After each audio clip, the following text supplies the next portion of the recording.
This is the news, and I'm Eugene Perrier. I'm Monica Cruz. And you are here live on the Breakthrough News Election Night Show. Countdown to Chaos. We're still counting down. We got a great show here for you. Many different guests, fantastic guests.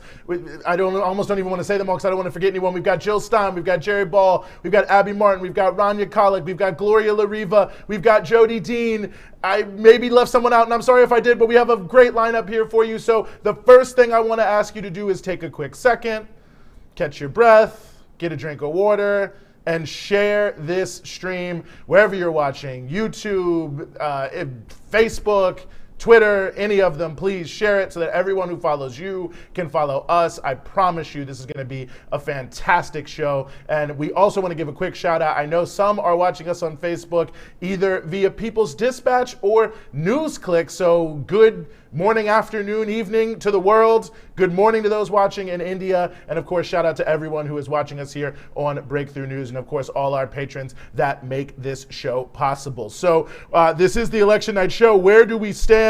Some of you have been watching it. As I said, we're still counting down. No real big surprises yet. So far, all the calls that we have seen are sort of your usual suspect sort of states. Vermont, Massachusetts, Connecticut, Rhode Island, Illinois go to former Vice President Joe Biden, the Democratic candidate. Tennessee, Indiana, Kentucky, South Carolina, Mississippi, Oklahoma, and a few more all called for President Trump. So right now it's sort of a status quo ante, as it were, with Biden at 119 electoral votes, Trump at 94. But I will say, these are very early numbers. Many returns continuing to roll in. Florida obviously is the first state that everyone's watching. It's a major swing state. It's a bellwether state. There's about 92% of the vote is in there. But I will say there's some different pieces to that. You know, we're seeing certainly in some counties it's 92, 93%. We're seeing in others, it's close. There's a few that are still sneaking up. So Florida, we may be able to tell you a little something soon. I will say it's trending towards President Trump as we are right now. North Carolina, another major bellwether state, a battleground state this year. Also still too early to call. About 74% of the vote coming in a little unevenly across the state. So we'll come back to some of these numbers, but that is, of course, still trickling in as well. Georgia, a state that has traditionally for some time now, going back a couple decades, almost always gone to Republicans. It is relatively competitive this year, both at the senatorial level and at the presidential level. Right now, trending towards President Trump, still very early days, about 21% of the vote is in there. And there are a whole range of states, some that we don't know if we'll get. And we'll just say this at the outset. We're going to be here for maybe a couple hours. We'll see how events take us. There are some states we will know right away, or relatively right away, tonight as you normally would on election night. There are other states that, because of the very large number of mail-in ballots, which of course many states have not had to deal with before, so it's taking the count a little bit longer, especially Pennsylvania.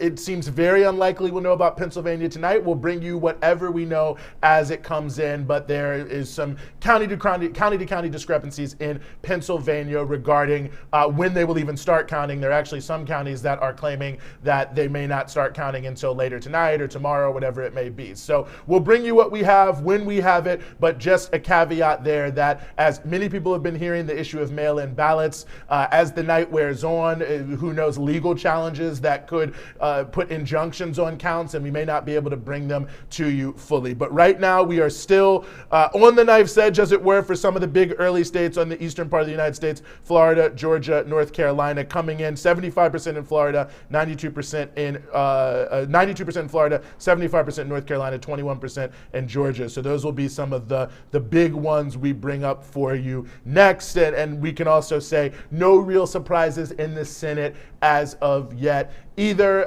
Mitch McConnell, the Senate Majority Leader from the Republican Party, of course, returned there in a pretty relatively expected victory for him against Amy McGrath. The House, not a lot of action in the House. We'll check in on some of the House races that are there. Some of the ones that are more watched, Carrie Eastman in Nebraska and others, still waiting to hear on some of those. So that's more or less where we stand. At the top of the 9 o'clock hour is we don't really stand anywhere. We're still waiting to see a lot. There are a number of different things happening. Monica, I'll turn to you now. Obviously, Still very early, but anything that has jumped out to you so far in either what we've seen or perhaps the lead up to the vote today or the past couple days that is striking you here? Definitely, Eugene. The first thing I think of is every 4 years we're told this is the most important election of our lifetime, right?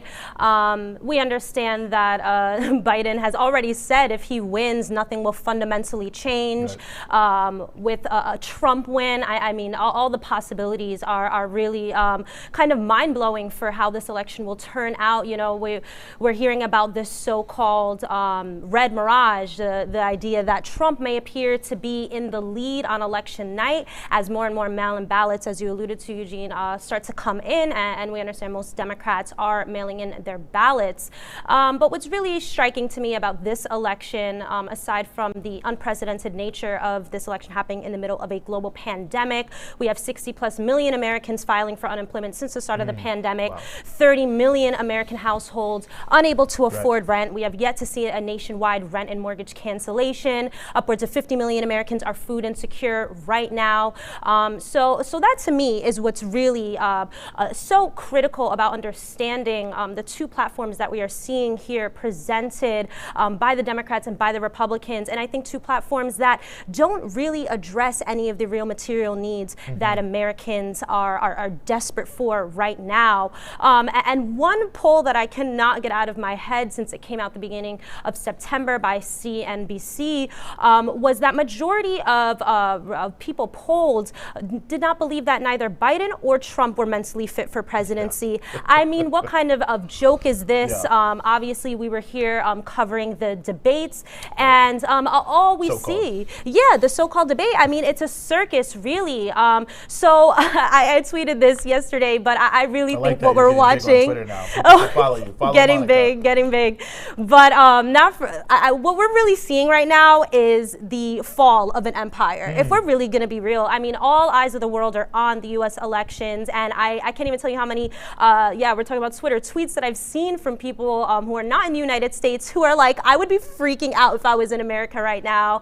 I feel relatively calm knowing that there's not going to be a clear answer by the end of tonight. Yeah. We can probably guarantee, but that's really where my head is at right now. The struggle that millions of Americans are in the height of a pandemic, a third wave we're really seeing sweeping the states. And again, two platforms that I don't believe actually hit the root of so many problems that Americans are facing right now. Yeah, well, I think it's an important thing not to do a shameless plug, but I'm glad you mentioned the 30 to 40 million Americans potentially facing eviction. You, Monica, did a great interview with another Monica in Atlanta about housing here on Breakthrough News if you want to check that out. Now, those of you who are regular Breakthrough News watchers, perhaps Breakthrough News patrons, people who have maybe just glanced, you know me, Eugene Puryear, you know Monica Cruz. Tonight, we are very happy to be joined in a second undisclosed location. No, I'm joking, just in another studio here. Kay Pritzker, who is looking at a number of things. He's looking at Twitter, he's looking at all sorts of social media, I'm sure, bringing us all sorts of information throughout the night. Kay, thank you so much for joining us here in the Election Night Show. I don't know if you had a choice, really. You're here at Breakthrough News, but we're very happy to have you here. What's on your mind just at the outset? Here. Thank you everyone for tuning in. And I just want to pick up on a thread that I think Monica was on. Breakthrough News, we're going to be here all night covering the results of the election, but also we were downstairs watching the mainstream coverage earlier, and I think a lot of the coverage really missed the larger context of this election, which it's no ordinary election. This country just went through probably one of the greatest crises in its history. And, as Monica said, people have really been pushed to the brink by not just COVID, but the economic crisis that followed it. And there have been some very interesting exit polls. There was a Fox News exit poll that really reflected, what I think a lot of mainstream pundits are missing. 72% of voters favor changing to a government-run health plan from a private health system. 73% say that racism in policing is a serious issue in this country.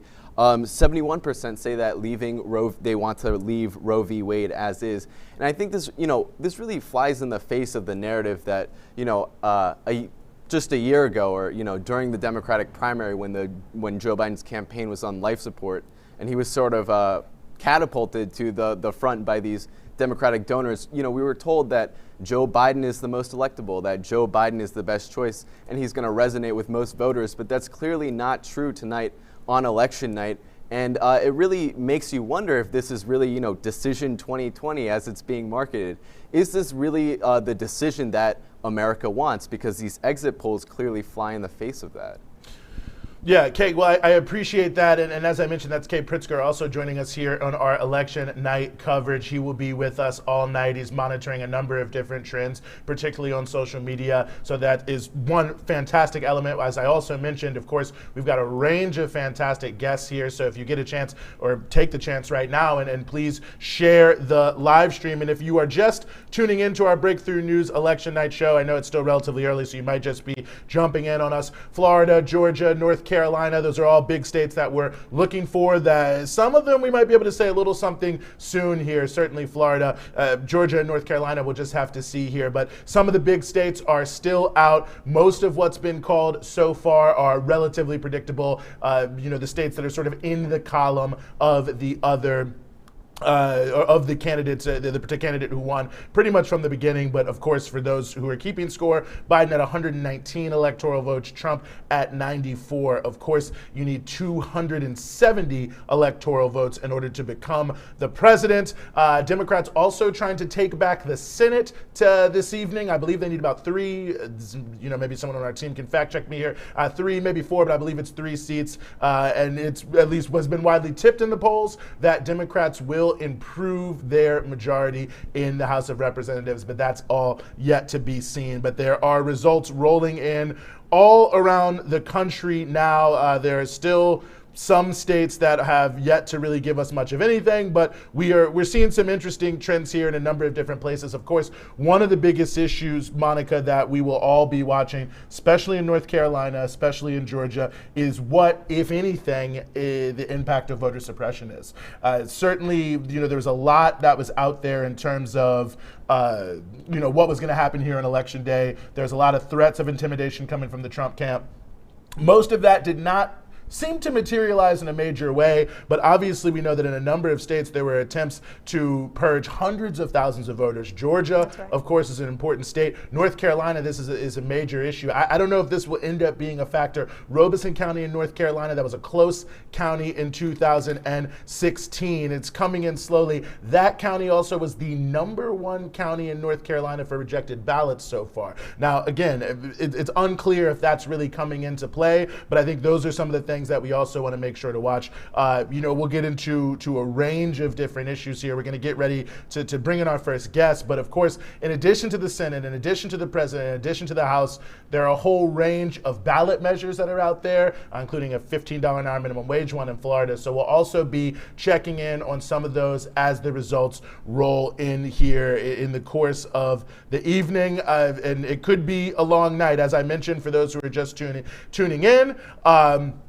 Some of the states that everyone is expecting could be critical. We don't know if we're going to hear anything tonight. Pennsylvania is one of those states, but there are a number of states that could give us a very good indication. And of course, we're looking closely at Georgia as well, which has not been a swing state in the past, but perhaps could. Maine will be a state certainly we're looking at from the point of view of the Senate, as well as South Carolina. Usually not terribly in play here, but Jamie Harrison, the Democratic candidate, looked pretty good in the polls. Now he's down about 10 points with about a quarter of the vote in South Carolina. So that will be one that we'll be looking to see. But, I mentioned the Florida $15 an hour minimum wage. There's a range of other things that are out there, Monica. I know you've looked at some of these ballot measures. I mean, there's many of them. You don't have to go through all of them. But what are some of the things that stood out to you in terms of, I guess, non-presidential news that we're going to be looking and seeing, and that'll tell us something about the tenor of the country?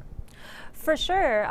Another shameless plug, talking Please. about a segment we did here on Breakthrough a couple weeks ago, or actually just last week. What is time? It's passing quickly. What day is today? It is election day. Okay. But talking about what's happening with Proposition 22 in California, there has been really a historic advertising campaign on the part of gig economy giants like Uber, Lyft, and DoorDash to push forward this proposition, which would basically change the status of gig economy workers from independent or from employees to independent contractors, which activists on the ground, activists that we spoke with, an organizer with gig workers rising, talking about how this would really totally really destroy the livelihood of so many gig economy workers. We understand that now, especially in this time of pandemic, massive unemployment, more and more people are turning to these gig economy jobs, driving for Uber and Lyft, delivering food with DoorDash and these other services to make ends meet. Now, changing this status would totally eradicate any chance of these workers being able to unionize, would remove any chance of them being able to access basic benefits, like healthcare, like paid overtime, all of these things. Now, we're seeing from some of the polls, 46% of Californians in support of Proposition 22, 42 in opposition. Now, as I mentioned, just an astronomical number, $200 million spent on ad campaigns for the proposition by these gig giants. Folks talking about how they have to, Uber drivers, they open up their app, they have to click through 6 different slides, pushing forward what activists again are calling propaganda to support Proposition 22. So really an important thing to keep an eye on in California, because this would really set a precedent, I think, for gig economy workers across the country. Also, on the ballot in Colorado and Louisiana, the issue of abortion, of course, with the nomination of Amy Coney Barrett, this has been a huge topic of national debate and conversation. Now, Colorado Proposition 115 would prohibit abortion after 22 weeks. Now, Colorado is one of 7 states that does not bar some abortions past a specific time or point in pregnancy. Now, there seems to be a near even split, 45% no, 42% yes. And in Louisiana, Amendment 1 would change the state constitution to explicitly bar protections for a right to abortion or the funding of abortion. So again, a really just fundamental attack on a woman's right to choose. We're also seeing in Colorado back there, Proposition 118 to provide paid medical and family leave. Yeah, this would, I mean, just have a monumental precedent for working families across the country, and this is an issue that, again, in a time of a pandemic, has really been highlighted. We're talking about millions of people losing their job, millions of people losing their health care, millions of workers being forced to work from home, and working parents having to take care of their kids while also balancing their full-time jobs, right? So this program would give employees up to 12 weeks of paid family leave annually, and a weekly this measure would also mandate that both employers and employees fund the program through a payroll deduction. So we're seeing 65% polled are saying yes to Prop 118 to provide paid medical and family leave, well, it's and gonna 22% be big. no. Yeah, well, I mean, it's gonna that one's a big one. The other NRA, the National Restaurant Association, says this is their #1 target. Want to go to our first guest here? I'll also note legal marijuana, legal weed on the ballot in the state of New Jersey, which has about 30% in, 68% up. Very interesting trend. We'll see a lot more about the war on drugs here tonight. First, we want to bring in as our first guest, Dr. Jill Stein. Many of you, of course, know Dr. Jill Stein. She was the 2012 and 2016 presidential candidate of the Green Party, amongst many other fantastic superlatives I could list. Dr. Stein, thank you so much for joining us. Oh, it's such an honor to be with you. I can't think of a better place to be on a really perilous night like tonight. Yeah. We need to be checking in and building what comes after the empire, because that's really what this election is about. It's really about who's gonna run the empire, and that's really the options that have been put on the table for us. And that's, for all the reasons that you were just discussing, this isn't going to work. We are in the midst of an incredible economic, racial, healthcare, educational, jobs, justice, national security crisis like we've never seen before. Ecological, this is just like the convergence of Armageddon that's happening in full force, and the campaigns had absolutely nothing to say about that, and they will have nothing to do about it no matter who wins. So the empire is doubling down and people are rising up, and these two curves are completely going in opposite directions right now. So I think it's really important for us to draw together, and to build that people's force, which is going to be unstoppable. I think that's such an important point, Dr. Stein, because I think the way that this has been laid out for so many people is, either you vote out Trump or the world will end tomorrow and there's nothing we can do and there's no agency. And you already spoke to it a little bit, but I was wondering if you could just speak a little bit more to, the relationship between elections and people's movements, because I think that context is so important for how people leave, the results whenever we know them, and go back out into their daily lives. Yeah, so let me just say, that this fantasy is being perpetrated, as it has been really for a long time, but especially, with the Trump derangement syndrome, or whatever you want to call it, as desperation has really set in. This didn't begin with Donald Trump, and in fact, there's a very compelling case that, in fact, neo-fascism and Donald Trump really is the legacy of neoliberalism and Barack Obama, as well as Joe Biden, who was a part of that regime. It didn't start with them either, but this has been a bipartisan collaboration, and you saw it really clearly in the Obama years, where Wall Street was bailed out to the tune of trillions of dollars. About 6 million people had their homes stolen from them. The middle class and working class were essentially eviscerated, were stripped of their wealth. 80% of Americans lost wealth, especially if you were poor, and it was like just the upper 20% that benefited, but 95% of all gains during those 8 years went to the top 1%. And right now, we're seeing that, that disparity on steroids with, 60 million people added, filed for unemployment claims, 50 million will be facing hunger, 40% of renters are facing an eviction crisis when this temporary moratorium is called off. When it expires and nothing has been put in its place. The desperation out there is absolutely staggering. About half of Americans lacked health care to start with, either were uninsured or underinsured, and now in the presence of a pandemic with some 230 plus thousand people who've died, and I think we've surpassed 9 million infections, and another, 52 million people are losing their employer-based health care with the crash of the economy. So it's just staggering what people are facing now, which didn't start, again, this didn't start with Donald Trump. This is the legacy of neoliberalism. And it's really sad to see how much the so-called liberal left has really drunk the Kool-Aid here and pretended that getting rid of Donald Trump is going to fundamentally fix the problem. It won't.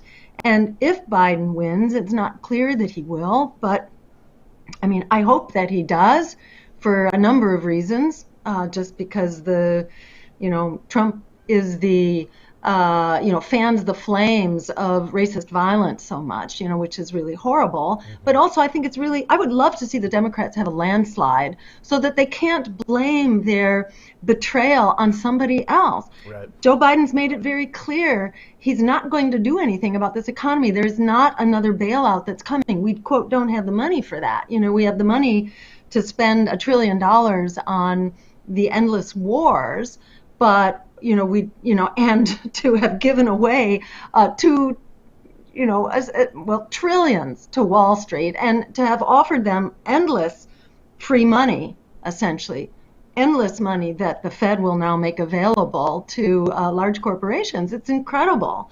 This is on top of enormous tax breaks that they were given to start with. So we've got all the money in the world when it comes to that, but we don't have the money to save people's homes, to ensure there's food on the table, to provide health care so that we truly can conquer the pandemic, because without health care, forget it. We're not going to conquer the pandemic. And yes, Trump did, he's done his share to he's totally failed to respond to the pandemic, but our healthcare system has been dismantled and privatized over decades, really, that small hospitals have closed. Biden has promised that he will not, I should say directly, he's promised he will veto Medicare for all if Congress should pass it. So, there is a rebellion that is out in the streets now, and it takes many forms. It is an anti-police brutality rebellion. It is the, eviction moratorium. It is the rebellion against student debt. It is the Extinction Rebellion. It is the student climate strike. My hope is that we will help our movements come together, the movements that truly are of, by, and for the people, that are not corporate sponsored, that are not, funded by George Soros or other, progressives out there, or even by the traditional labor movement with its affinity to the Democratic Party and its loyalty to that. We really need to leave that behind so that we can meet the crisis of the moment. This is an incredible existential crisis right now. I think, I would love to see the Democrats have a landslide and for the veil to be lifted entirely and the mask to be entirely off. So it's very clear who their servants are. As you probably know, and you've probably discussed already, the Biden campaign is banishing progressives from the cabinet in the same way that they banished progressives from their convention. So it's very, Bernie Sanders and Elizabeth Warren, sort of the most progressive that the Democratic Party has to offer, they have essentially been banned, or they're in the process of being banned. So, and Cindy McCain is on the transition committee. They're looking at offering Republican neocons places in the cabinet. So, this is, I think, what, people who do not have their blinders on would have foreseen. Are you surprised, Monica or Eugene, are you surprised to see these developments? I'm certainly not. This is exactly what we would have predicted. It is. And what we did predict in the context of the primary. I mean, I think a lot of people knew this is who Joe Biden would be. Tom Ridge, people are talking about. I mean, it's really outrageous on a range of issues. I'll just note real quick that Trump's up by about 330,000 votes with 93% reporting. So we may be able to bring you something on Florida relatively soon. Obviously pivotal for Trump, maybe not so much for Biden. There's a lot of kind of like 8 to 5 percentage points hanging around in a lot of counties, but it looks like Trump is up there, Monica. That's right. Before I ask you another question, Dr. Stein, just want to remind all of our viewers right now, press that share button, whether you're watching on Twitter, on Facebook, on YouTube. Right. We want to make sure we're getting this message out here, the message from the movement, from real people who work to survive, not from these corporate media lackeys, not from another talking head bought and paid for by both parties that we understand are parties of Wall Street. Make sure you're hitting that share button right now. Dr. Stein, I found some exit polls from the Morning Consult, speaking with Biden voters, really interesting. And one thing that really struck me was on the issue of climate change. 74% of Biden voters polled thought that addressing climate change was very important. Now, of course, Biden has repeatedly made sure, and his running mate, of course, Kamala Harris, he will not ban fracking. He will not ban fracking. Do not forget that, right? Don't forget that, Wall Street. But, and of course, he does not support the Green New Deal. What do you make of Biden's proposed policies on climate change, or some may argue a lack thereof? Yeah, I mean, we're in an incredibly desperate moment on climate change. We don't have time to spare. We don't have energy to spare. We're just about out of that energy budget, that we had to make that transition.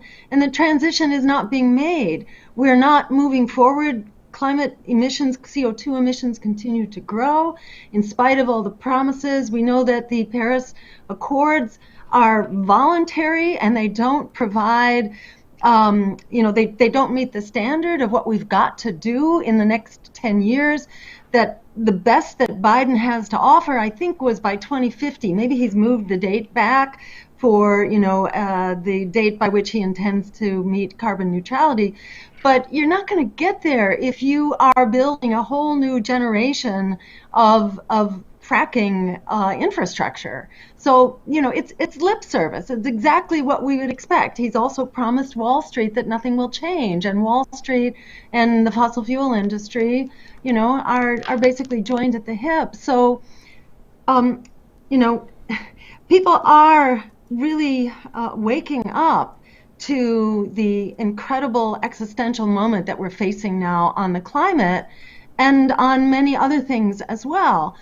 People voted for Biden because that was the only choice they were given. So, I saw a poll that said 63% of Biden supporters are not for Biden. They're really against Trump. Mm-hmm. So, that's where his support is coming from. Let's hope, they can conjure up enough support to make it through. Florida is a warning shot here across the bow that the polls may be off. Let's hope that doesn't apply across the board. It could, but it's really hard to pretend that there's support where there really isn't support. Where 63% of Biden's support doesn't actually support him, it's hard to conjure that up. And I think it has so much to do with the fact that he's an opponent of the Green New Deal. He's an opponent of Medicare for All and has pledged to veto it if it actually comes to his desk. So, yeah, this is just, it's a smoke and mirrors kind of campaign, and it's very clear that we're not moving forward with this campaign. We would basically be treading water, but treading water means continuing to throw working people under the bus, and we're in a crisis now like we've never been before. So, unless they are prepared to step up to the level of the New Deal, we're not going to fix the economic crisis. And unless it's a Green New Deal, we're not going to fix the climate crisis. So, to my mind, there's not going to be a honeymoon here. If Biden wins, the revolt is going to start really soon, although the Democrats will be telling us to shush and give him a chance and, don't make trouble for him. But I think, hunger is at the door right now. Hunger and evictions are at the door. So I don't think there's a chance in hell that this campaign of political repression is going to succeed. And I just want to name that also for what it is. We're in an era of McCarthyism now, censorship, political repression, and warmongering. They go hand in hand. This is what the empire looks like, and we are in an era right now of absolutely resurgent empire and resurgent Cold War. So, having lived through this before, this is very familiar to me. Mm. At some point, people will wake up, but, it would be just, there's so many catastrophic things that can happen before people wake up. The mantra that we're told to repeat here is that, people have to be woken. And in fact, people actually are woken. 60% of people, according to a recent poll, I think it was done in September, 60% are saying they need a new party. They need a new independent political party because the Democrats and Republicans are incapable of governing on behalf of everyday people. They have basically failed us. And if you go back a year to before COVID, it was 70% of Americans who were saying they're not just fed up, they are fighting angry at the political establishment. Yeah, I mean, Unless I we think, offer... yeah, I think that's a very good point. I think people are obviously very angry, and you know, so much of what we've seen on the streets, and to some degree at the ballot box, I think have shown that quite a bit. Dr. Jill Stein, thank you so much for joining us here on Breakthrough News on election night. And for those who are just tuning in, you are here on Breakthrough News with our live election night coverage. That was Dr. Jill Stein. We're going to have Jared Ball. We're going to have Jody Dean. We're going to have Rania Khalek. We're going to have Abby Martin. We're going to have Gloria La Riva. We've got plenty of good stuff that is going on here for you. Take a chance, definitely share what is happening. You know, there are a number of things happening here, but very little that we can call. Florida, Georgia, North Carolina, those are some of the bigger East Coast states that we are, or East Coast-ish states that we are waiting to hear on. Obviously, Florida, a big bellwether for President Trump there.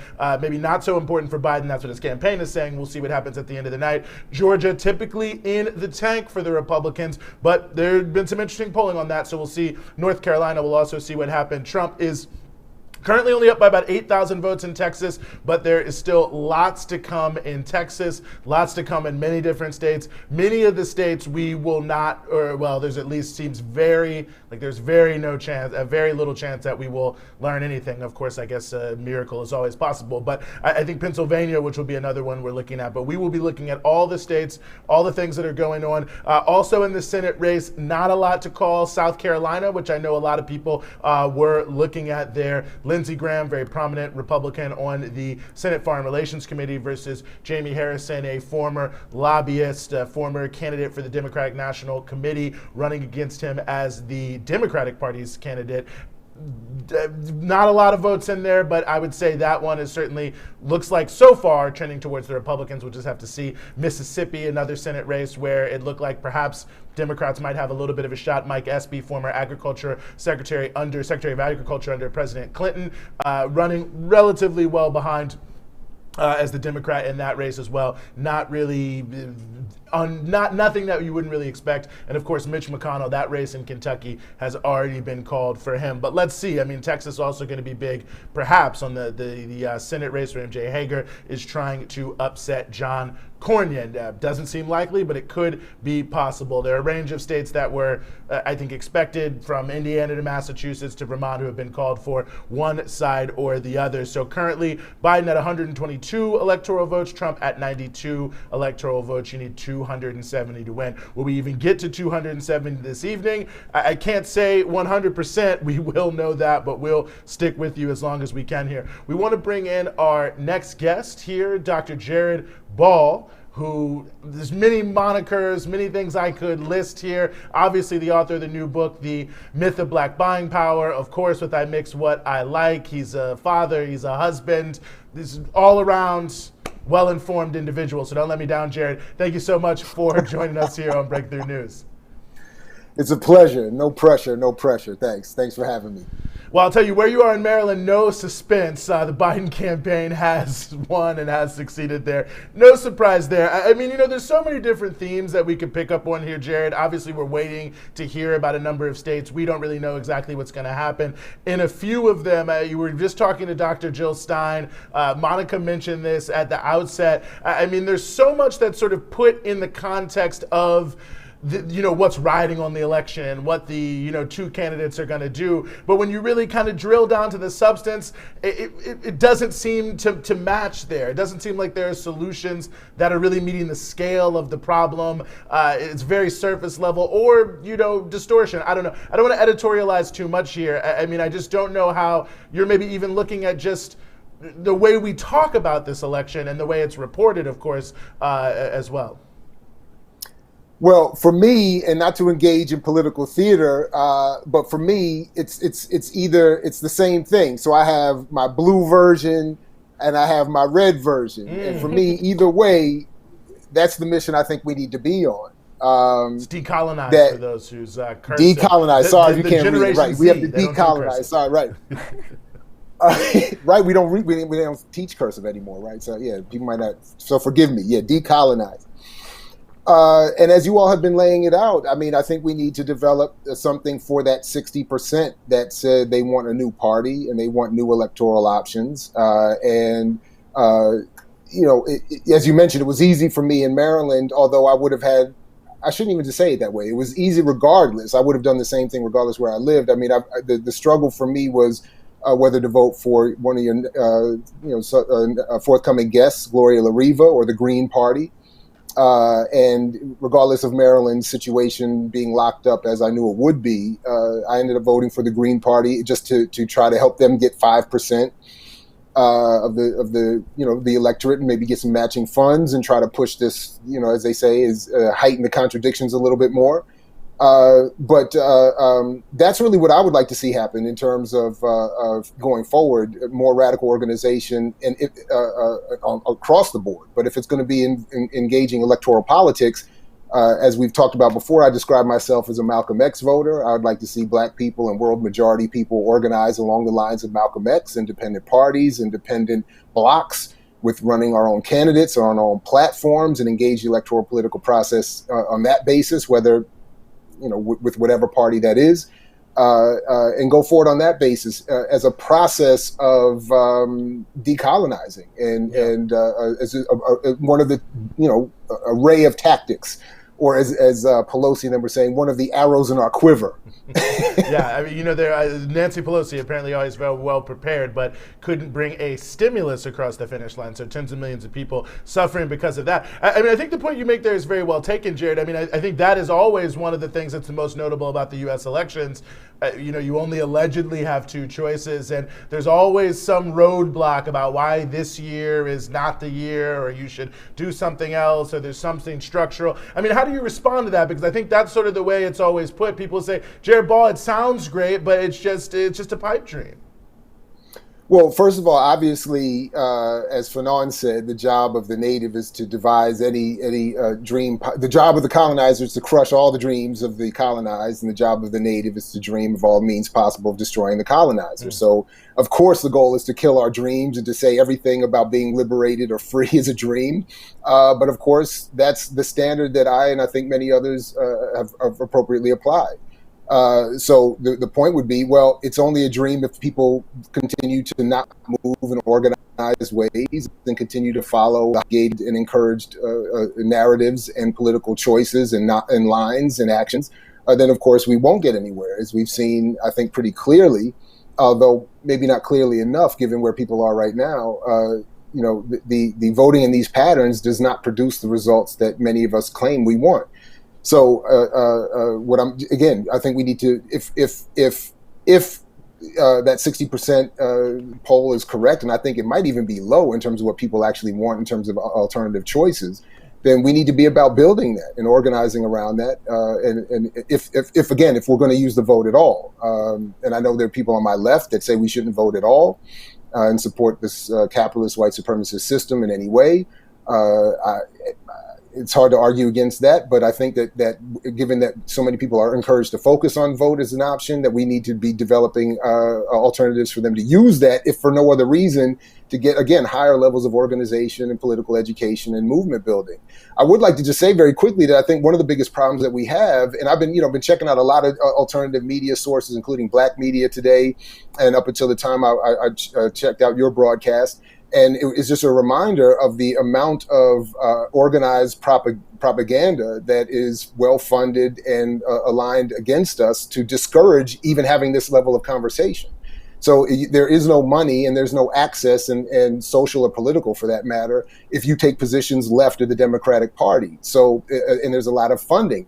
For instance, I was just, noticing the nonprofit that supports a lot of Democratic candidates, Act Blue, has, as of today, more than $3 billion in revenue that they're deploying to put people all around the country to advocate for the Democratic Party. So that means in spaces where we would be going for news or information or political conversation, it's going to be I would describe it as polluted, with only those who are there to represent the Democratic Party as the most viable or legitimate or radical option that we have. And that's why so many people are encouraged to make that to reach that conclusion, and why we still see, we'll see what happens after this election, but up until this point, that the largest voting bloc are people who don't vote.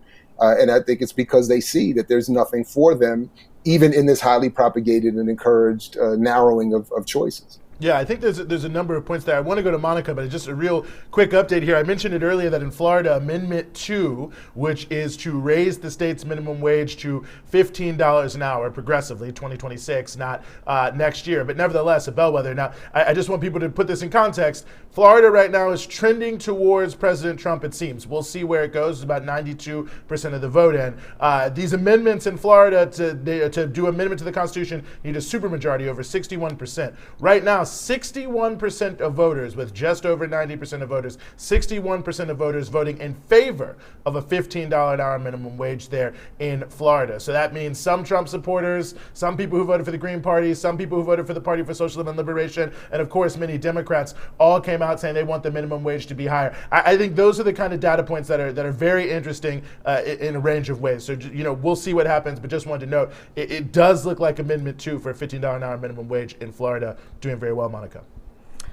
That's right. I mean, and wow, what a significant measure to be on its way to passing in Florida. Hopefully, I mean, nearly half of workers in Florida being low-wage workers in the retail and food service industry. So really, it would be an incredible win to get that $15 minimum wage in Florida. Now, some really interesting numbers coming out of Pennsylvania. Of course, a battleground state, 19% of estimated votes reported. Biden leading by a substantial numbers, 62.5 to 36.4 for Trump. And this percentage reporting is, of course, low, but the county by county breakdown is showing that these results are really evenly distributed around Pennsylvania. So, wow, really interesting to keep an eye on what's happening there. Again, a battleground state. Many saying that whoever wins in Pennsylvania is likely to win the election. So, really exciting stuff there. Keystone State, very key.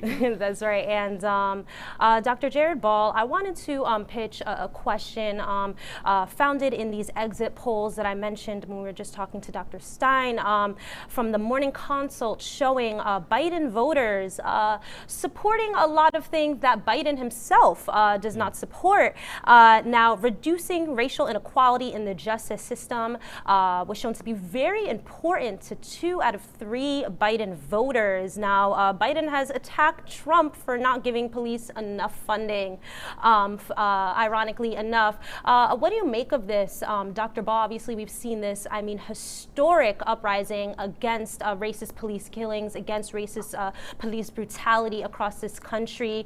Record numbers of Americans hitting the streets, probably the most amount of people who have ever hit the streets to protest in this nation's history. I mean, millions of people coming out, and then polls throughout the summer of the uprising showing that more and more Americans are starting to recognize the racism so inherent to this system here in the United States of America. So, Dr. Ball, what do you make of this? How the Democrats, obviously year after year betting, relying on the Black community to come and turn out and vote blue, yet really not offering a program that is speaking to the needs, the concerns, the lives of Black Americans? Well, I mean, I know it got lampooned a lot, but I think for good reason, that when Biden went on with Charlemagne and did the whole thing about if you don't vote for me, you ain't Black. I mean, that was his whole approach to the Black community, just as his whole approach to the white and other communities was, I'm not Trump. And so to your point, I mean, we saw this certainly heavily during Obama's 8 years, where especially at the beginning, where I don't remember the percentages, but an overwhelming majority of people, particularly Black people who were willing to support Obama, misunderstood what he was claiming he was going to do. It was famously, joked in the 3rd season opener of the Boondocks cartoon series, where everybody was saying, the grandfather was saying, well, he's going to end the war in Iraq. Well, no, he's just going to bring it over to Afghanistan. He's going to end the war. No, he's just going to bring it over from Iraq to Afghanistan. Well, he's going to give us healthcare. No, he's not. He's going to give us this and that. And people, misunderstand or at worst, or maybe at best, will fall back and say, well, maybe Biden isn't really offering it now, but he's the one we can push if he gets elected.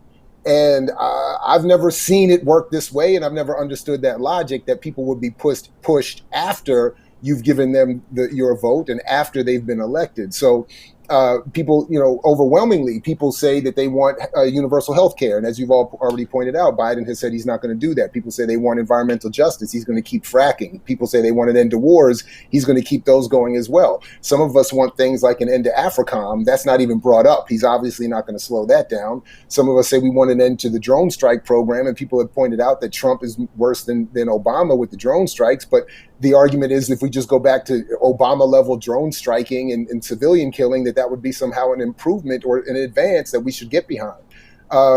Those of us who certainly want a return of exiled or a freedom for incarcerated political prisoners, anyway, these are the things that I think need to be more aggressively advocated, that we just don't have an option for. And then lastly, I just would want to point out that I think in this moment that we're in, really speaks to the tremendous concern that I and others have that unlike I think any moment in our history, problems that we face can be brought up in certain spaces and discussed in certain spaces, but the way they're discussed are given such imposed narrowed limits that the appearance of discussion or the appearance that something is occurring to address those concerns is not real. It's just that they're being discussed in some kind of way. So, for instance, even with the $15 an hour minimum wage, I mean, we've been beaten back in large part because of the Democratic Party to believe that this is a sufficient advance, when most honest economic studies show that we have to get to at least $23 an hour just to get back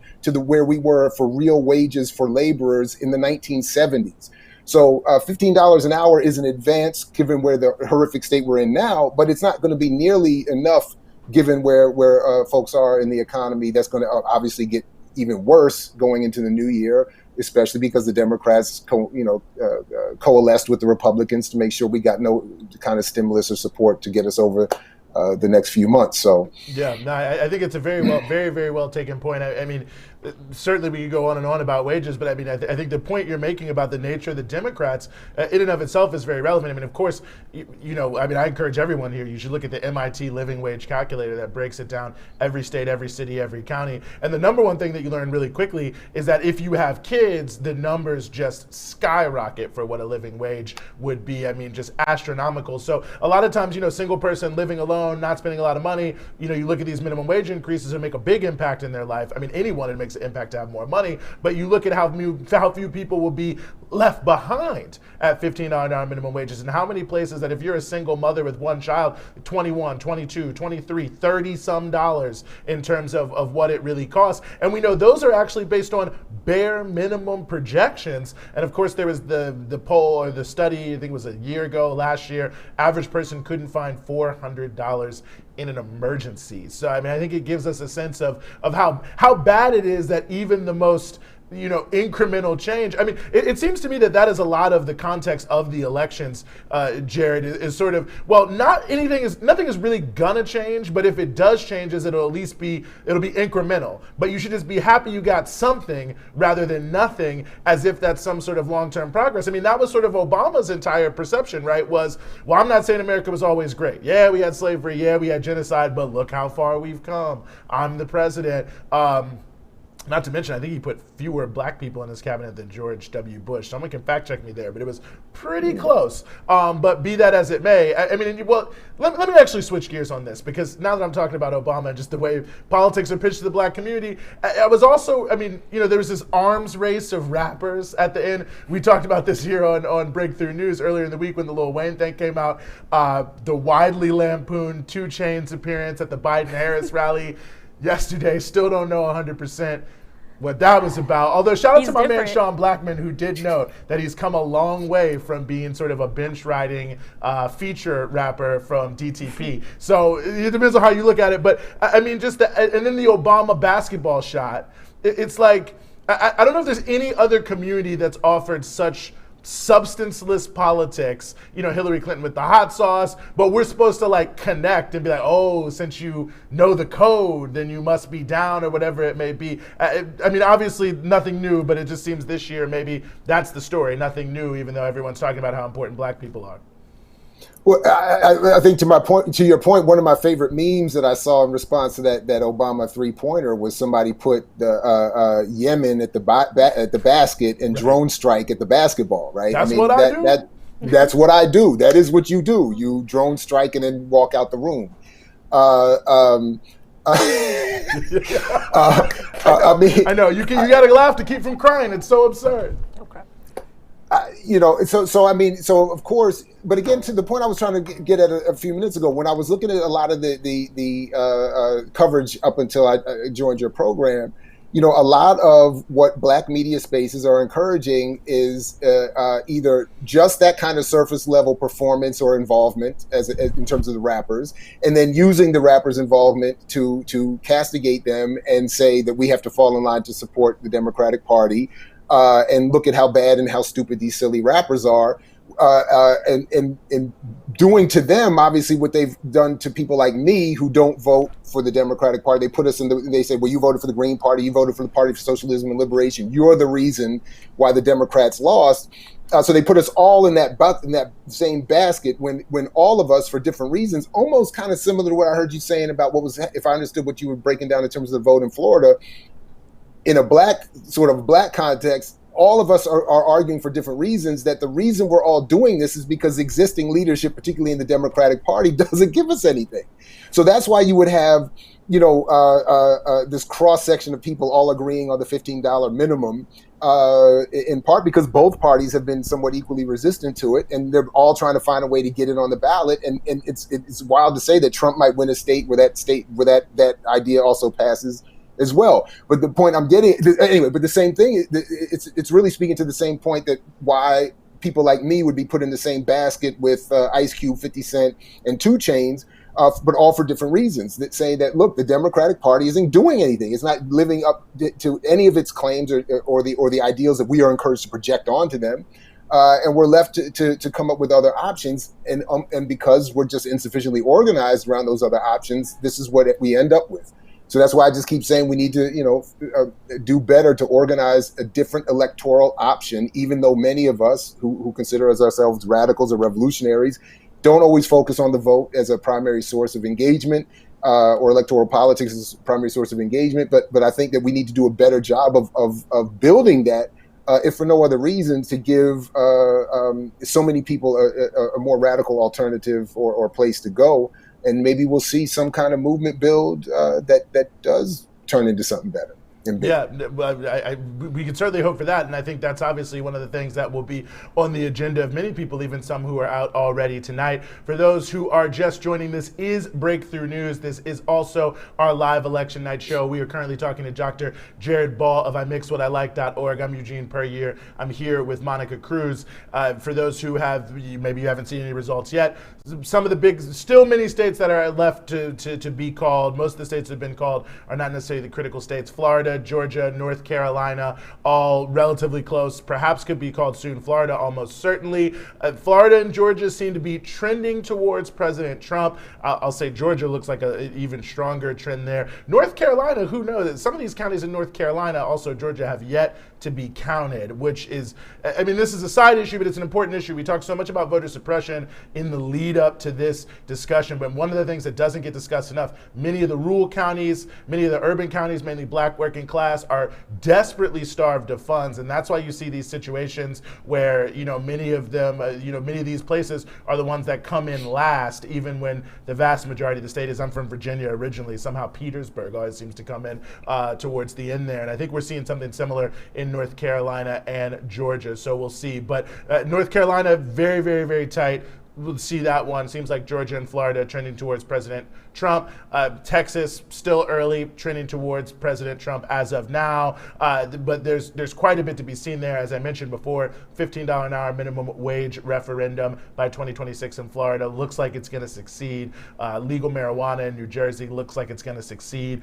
There are a range of ballot measures, I will say, that are challenging the war on drugs in this country. There's legal I don't even know what the official word for it is, shrooms in D.C. Oregon is psilocybin. Psilocybin. Well, okay, I'll let y'all talk about that. I'm family oriented, so I don't know anything about that. State of Oregon actually voting to decriminalize all drugs potentially. South Dakota also voting on marijuana, and a few others. I mean, I guess we'll see how these all go. I mean, maybe it isn't that surprising, Jared, but I do think that is a very notable fact with some of these ballot measures and many different things we've seen over the past that, I mean, and certainly you can remember this. I mean, the war on drugs seems so central to the American core identity. I mean, I think jokes about being in DARE class are so ubiquitous of everyone of a certain age. I mean, obviously the impact of mass incarceration. And it does really seem, whether we're talking about the uprising on the streets, whether we're talking about these ballot measures, that a majority of people seem to feel that this was a mistake and the country needs to go a different way. I mean, that to me, there's many contradictions, but it seems notable. Absolutely. I mean, again, so first of all, we already knew before, but it was revealed publicly a few years ago that the Nixon administration developed the war on drugs specifically to destroy Black liberation struggles and to ruin everybody else's political potential. So we already know that the war is itself fake. Its impact on Black and brown people is pretty well, maybe not well enough documented. But the reality is, I think, the issue of the war on drugs is like so many other major key issues where across racial lines, across class lines, across gender and political lines, people want things changed. Everybody gets high. Everybody engages in some form of level across communities in drugs or has their families impacted by illegal or legal drugs, which seem to impact people more harmfully than anything else at this point. And everybody's sitting there saying, what are we doing? We need something else. Some of my colleagues are doing developing some great clinical work in terms of psilocybin and other drug use, and I'm hearing and seeing things. The FDA is fast tracking medical marijuana, psilocybin use, and all this. So people are trying to develop all these kinds of new ways of dealing with people's physical and psychological health. Using these drugs that come from the earth, that come from the environment, and can be used and have been used by different people for a long time. And meanwhile, at the same time, we're still having battles in certain parts of the country to legalize the use of some of these drugs that experts and scientists and doctors across all kinds of fields are saying we need to be able to use to heal people and care for people. So this is again why I'm saying. And others are saying, and I think many of the people that you have on tonight are saying, we need to we have the majority already in terms of some of these key issues when it comes to universal health care and end of war, legalizing drugs, probably some others I can't even think about, guaranteed jobs, all these, across the board, all the polls I see racially, everybody wants these things. It's just simply the way that they are propagated and given narrative in often mainstream and commercial presses limits the ability for us to get on the same page, and certainly for us to have an electoral outlet to achieve these goals that all of us say that we want. And then we end up, going back. Even as I saw earlier tonight, and please, somebody can correct me on this, but it wasn't only that 60% of the people in the country want a new party, but it's 60% on both sides of the two major parties that are saying they're only voting for these guys because they don't like the other guy more. That if I'm not mistaken, it's similar for Trump's side in terms of why he's so popular. But I think most people feel like they don't have an option, even people that I would find, probably consider my political enemy. So that's, again, where I think we need to focus much more of our effort. And I want to say, while I have this camera for a second here, I don't know I'm not closely enough involved to the inner circles of any of these groups. But as an observer, as a voter, as an activist, as someone who just cares, I would love to see this People's Party that Nick Brana is building merge with the Green Party and the PSL and whoever else on the so-called left, just in terms of electoral politics, just so we can get a bigger tent and crash some of these contradictions. I don't know if that's, anything is possible. Within a pipe dream, but I that's where I'd like to see us go. Yeah, I'll take the Kevin Garnett approach. You know what I mean? Dr. Jared Ball, we're going to leave it there. Kevin Garnett, wherever you are, shout out to you. Hopefully you're watching Breakthrough News. Absolutely. I mixwhatilike.org. Check it out. Fantastic work. Dr. Jared Ball, thanks again for joining us. Monica Cruz. So we'll switch it over to Kay Pritzker, our correspondent in an undisclosed location. The bunker.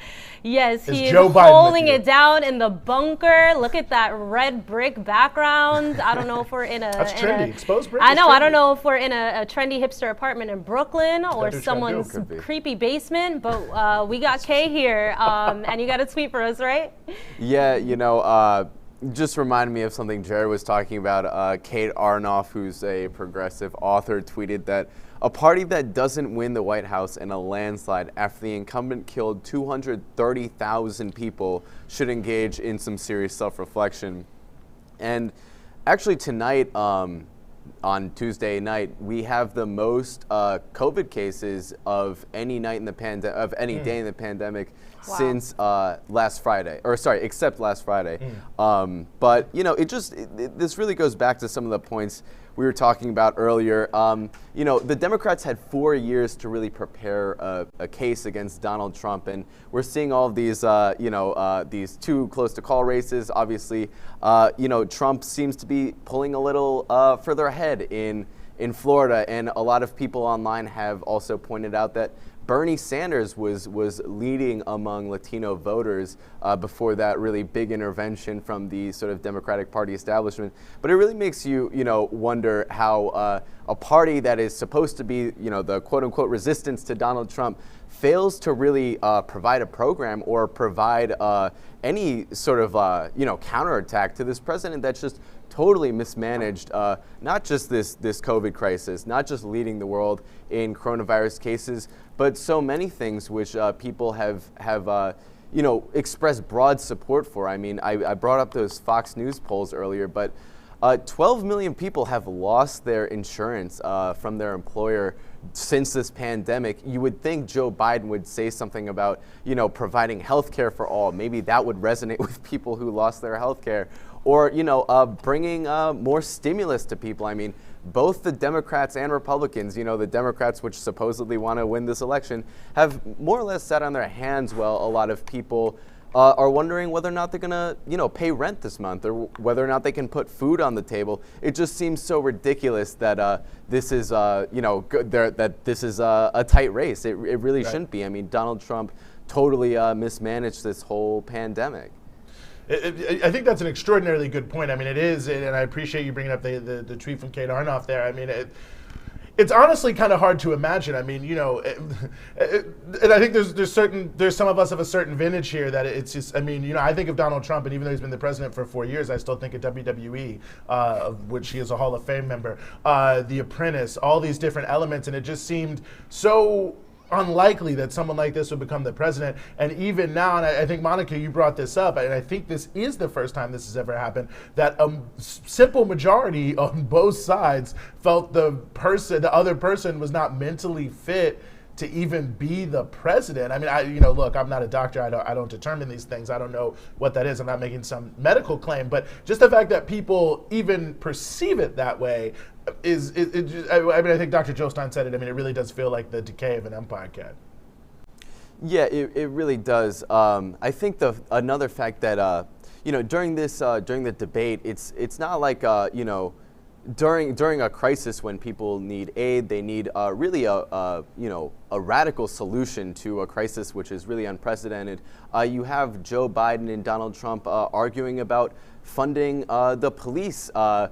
Giving more money to the police or giving more money to the military. I mean, after Trump's disgusting sort of crackdown on the protests this summer and the widespread calls for defunding the police, Joe Biden's proposal to that was to give an additional $20 billion of funding to the police, not to defund the police and fund public programs or a jobs program or something like that. During this pandemic, some of the coronavirus relief money was allocated to the military. And of course, this is a country with a military budget of over $1 trillion a year. I mean, you could only imagine how that money could be mobilized to help people. But, the real answer is not that, Joe Biden lacks the imagination or that Donald Trump lacks the imagination to find the solutions to these problems. It's not that they don't know what to do. It's that they're not interested. And it's because they don't care about what happens to us. They don't listen to us.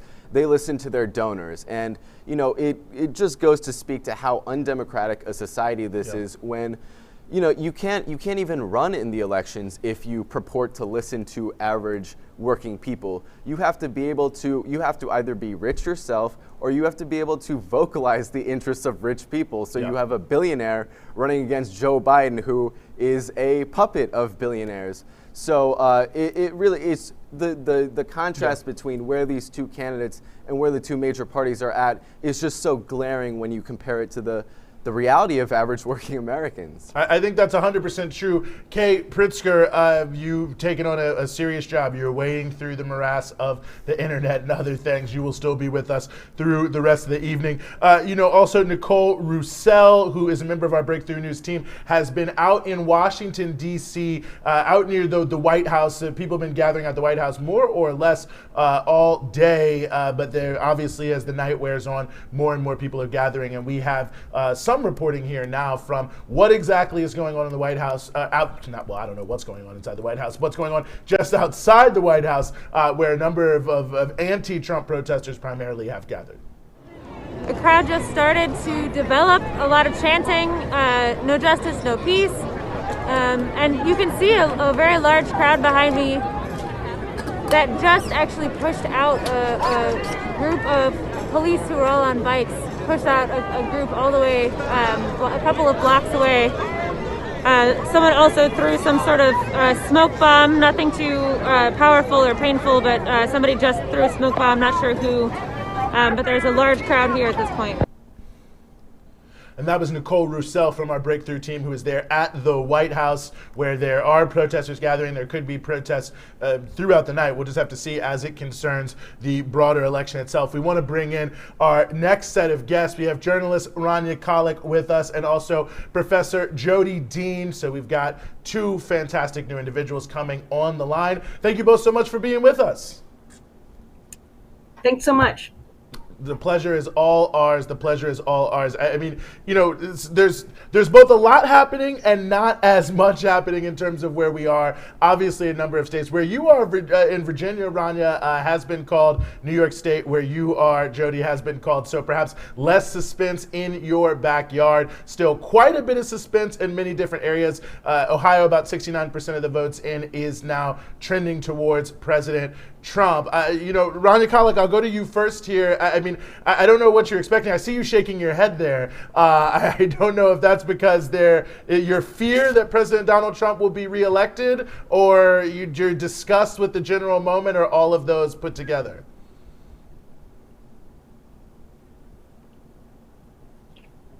Oh, Rania, you might be muted. I don't know if that's your end or our end. Well, we'll come back to you here in just a second. No, please, you take 1 second. Very happy to have you here. Dr. Jody Dean, we will go to you. I mean, maybe just the same question of how you're seeing. I mean, we don't know exactly what's going on right now in terms of what's going to happen in this race, but I think we at least have some indication that's going to be very close. Some of our guests have said here, and Kay just said, it seems almost unbelievable given, you know, what we know about the trends of what people believe and want in this country, like Medicare for all, and the just shambolic nature of so many of the things that have happened under the Trump administration, that this could even happen. But here we are. Yeah, it's strange that it feels close. And I think the strangeness is, like, why isn't it just completely easy to beat Trump? I mean, why isn't it easier to beat somebody who's like responsible for the deaths of 230,000 people and the massive tax cut for the rich, family separation? I mean, all of that. And I think, honestly, I think it's like people don't trust the Democrats. Like, the Democrats don't offer someone who speaks to people's needs, who speaks to people's lives. In fact, what we've seen the Democrats do is trash a real movement that meant a lot to a lot of people, right? We haven't seen the Democrats really stand by the movement for Black lives and the revolt against racism. Instead, Biden has been saying, oh, he thinks that they should, not defund the police. So the most exciting movements that have been part of this year, the Democrats haven't been behind. So I think I think it's shocking in a way, but also predictable in a way. It's shocking because you want them to be an opposition party, but they're not, right? They're a party of capital, and they're going to make sure that what they're defending is capital and a capitalist position, not to mention, U.S. imperialism all over. And one of the interesting things, we haven't seen at all in this election any division between the two mainstream candidates on foreign policy issues at all, right? They're kind of in lockstep with one another. So I think overall, it shouldn't be so close, but the disagreements aren't significant enough, no matter what the mainstream Dems want us to think. Absolutely. Rania Khalek, I think we have you back now. Okay, can you hear me? I can, definitely. Jump right in. Okay, great. I was trying to use a fancy mic. Anyway, you described my position perfectly based on my facial expressions. I am both horrified that Donald Trump may win a second term and also really disgusted with the fact that the Democrats put up such a horrible opposition to him. Furthermore, I think everything you guys have been talking about how Democrats put up a poor campaign, they didn't really give people something to vote for. They were kind of handed a perfect situation in the middle of a pandemic. They didn't push for universal health care. Their policy on police during a year of constant protests has been abysmal. They had a lot of opportunities that they missed. But I think it's also important to note that, we have an extremely undemocratic system. It's been bothering me all night that we've been looking at a handful of states, Florida, Ohio, Pennsylvania. We're a very large country with 320 million people. Why do we have a system where 3 states determine the entire election? Why am I obsessively looking at Pennsylvania? Not to say that people in Pennsylvania and Florida don't matter, but why do people in the rest of the country not matter? The fact that we're given these 2 pre-approved awful candidates to begin with already demonstrates what a lack of democracy we have. But even the illusion democracy is just burst open with the fact that we're depending on a handful of swing states to decide this election. It's just completely insane. And, as I see one state after another fall to Trump, and you see the results coming out of Ohio, and now Trump is ahead in Pennsylvania, this was the Democrats' election to lose. And because they offer nothing to people, and because we have a lack of democracy in this country, they may very well lose it again against an egomaniacal, orange-faced lunatic. Yeah, no, that's certainly the case. Just real quick to pop in, Arizona, some results coming in, about 72% of the results. Biden up right now about 11 points. Jody Dean, I see you wanted to get in. Yeah, I think Rania's points are so important because they push us to think about the institutions and the system, right? It's not just the horse race between these 2 people. If that were even possibly true, every vote would matter. And instead, every vote doesn't matter. A few counties in the middle of nowhere can swing the whole election. The people who win the popular vote can lose. And why is that? It's because of the Electoral College system, where every vote doesn't matter. And it's also because of the stupid 2-party system that prevents different small parties from even having a chance. And another aspect of the institutions is the winner-take-all system, right? If you had a system where every kind of voice would get registered, like a more complex parliamentary system, then maybe there would be something closer to democracy. But the U.S. institutions are designed to keep a small class in power against any kind of actual democracy. I think that's a very good point. Also, real quick, just on Arizona, just to check in, Proposition 208 there, that's to tax people, individuals making over $250,000, families making over $500,000 to fund education. People may remember Arizona was one of the ground zero states of the wave of teacher strikes that swept the country. I think at one point there was a massive rally of like 80,000 teachers wearing all red in Phoenix. I think there's not a lot of union protections in Arizona, but it's on the ballot, funding for education. So maybe the ripple effects of that strike being seen there. Prop 207, which is to legalize recreational marijuana, also winning at 60%, and Joe Biden up there in Arizona by roughly 11 points with 72% of the vote in there as well, Monica. Right, and I want to hit on something that Rania and Dr. Dean, I think y'all both really hit the nail on the head so accurately, talking about if the Democratic Party were really concerned with winning, if they were really concerned or living up to their self-titled declaration of being the resistance, they would really address things like, I don't know, supporting Medicare for all, supporting a nationwide cancellation of rent and mortgages, supporting the cancellation of student debt, all things that are popular programs and ideas, but things that they refuse to agree to. And in the same vein of really talking about whose vote really matters and the issue of voter suppression, a really stunning report out of Georgia from Twitter in a blatant act of voter intimidation. A rep from the Secretary of State showed up to a predominantly African-American district with a gun on his hip, forcing poll workers to remove all food and water from the location. I mean, just absolutely ridiculous.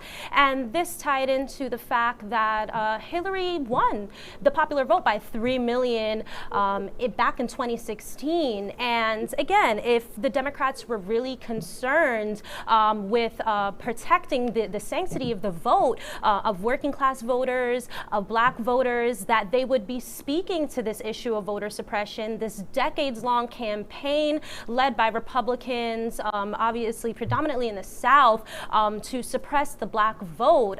It is like the Jim Crow era never really ended. It just switched tactics from the right wing. So really pitching this question to either of you, what really does this say about the Democrats? I think y'all have already spoke to it, but once again, what does this really say about their real intentions, who they really represent, the fact that changing this antiquated electoral college system, as you mentioned, Jody, is not on the agenda, the fact that really going hard against voter suppression has not been on the agenda for the Democrats? Yeah, I think... oh, sorry. No, go ahead. I set y'all up for that. I was just going to say that I think that the Democrats don't care if they win. As an establishment, I think the leadership of the party doesn't care if they win, because at the end of the day, this party is funded by corporations. What the people of the country want is not in the interests of the Democrats, who are like a company that is funded by corporations. They're funded by the health insurance industry, the pharmaceutical industry. They're funded by weapons companies. So they're not going to end wars. They're not going to give us universal health care. They're not going to give us better drug prices. They're not going to defund the police. They're not going to cancel student debt. They're not going to cancel mortgages and rent. So it behooves them as an organization to continue to be this party of opposition that is only in opposition rhetorically, but then doesn't have to go and actually do anything. They don't have to actually follow through on any of their rhetoric. They can keep bringing in the donations. I mean, Trump, as far as money is concerned, has been fantastic. Democratic Party. They have brought in so much money in opposition to Donald Trump. They become a party that is literally just the anti-Trump party. They don't stand for anything else. And I actually find it disturbing. I mean, if Trump wins, you're going to see this sort of anti-Russia, Russiagate resurrection take place, because they're going to once again fail to, do any reflection or introspection and try and blame some outsider enemy rather than themselves. So I also think it's very dangerous in that respect if we don't win in terms of like pushing more for militarism. But I really do think that this is the dead end. If they lose this election, it demonstrates for once and for all that they are a dead end party. And whether they win or not, I think this shows that we need to build outside of the Democratic Party. This party will get us nowhere. If they lost to Trump once, and then they lose to Trump again, I mean, what are they good for if they can't even do that much, if they can't even beat Trump? Yeah, very good point. Dr. Jody Dean. I think Rania's points are excellent, and it made me start thinking, even whether or not the Democrats win or lose this election, they're not an opposition party. In fact, opposition is what's been blocked from political expression in this country. And one of the things that leads to then is that when people are outraged or angry, where are they going to go, right? It's the very thing that made Trump popular, and I would say still makes him popular among many people, particularly rural people or people who are feeling like really disenfranchised by what they see as like East and West Coast elitists. I mean, where are they going to go when they're angry? There's no place for them within the major system unless they find some sort of outsider like Trump to try to galvanize their voices. And the thing about the Democrats then is that they are enabling a kind of, some people might call it fascist, some people might call it a different kind of, far-right authoritarianism or authoritarian populism. But when political opposition has no place, it's got to go somewhere. And Trump channeled that. And if the Democrats win, this opposition is still going to find a place to go. It's not going to be the case that, all of a sudden there's election, so everybody's happy, all the tensions in the culture are reconciled. No. Over the last few weeks, I've seen people in the mainstream talking about the country being at civil war. An election doesn't solve a civil war. Yeah. In fact, they might be more likely to cause them than to solve them. I'll just interject real quickly some maybe lesser news, but important from the point of view of the House. The Republicans won't really make much of a difference, and their difference in the House have flipped a seat there. One I think that was relatively expected, the 26th CD there in Florida, Carlos Jimenez, who is the mayor, actually, I believe, of Miami Beach, one of the two. Where Miami, he's a mayor there down in Miami. It's one of them. Either way, running a very close campaign. It was a very closely watched race. He's beat Debbie Powell there, so that is one of the few races that it was tipped that Republicans could perhaps gain some ground there in the House, maybe narrow the majority, whether Democrats could do it. And a couple others there. Virginia 5, Dr. Cameron Webb versus Bob Good. No way to really call that, but Democrats not looking great there, although that district, it's where Charlottesville is, for those who may want to know. A few other House races that are out there that we don't know a lot. I believe Laura Loomer in Florida, the Islamophobic prank artist, I don't know what to call her, is losing pretty badly. I've actually been looking for it because I wanted to make fun of her, but I haven't been able to find that quite yet. But nevertheless, I had heard that she's doing pretty poorly. So that at least is some positive news here tonight. Overall state of Florida, we are still waiting to call the overall state of Florida. North Carolina as well, Georgia as well. Florida looks like it's trending towards President Trump, and it looks relatively close to a call, maybe about 94% of the vote in there. Georgia still inching up, seems to be edging a little bit more definitively towards President Trump.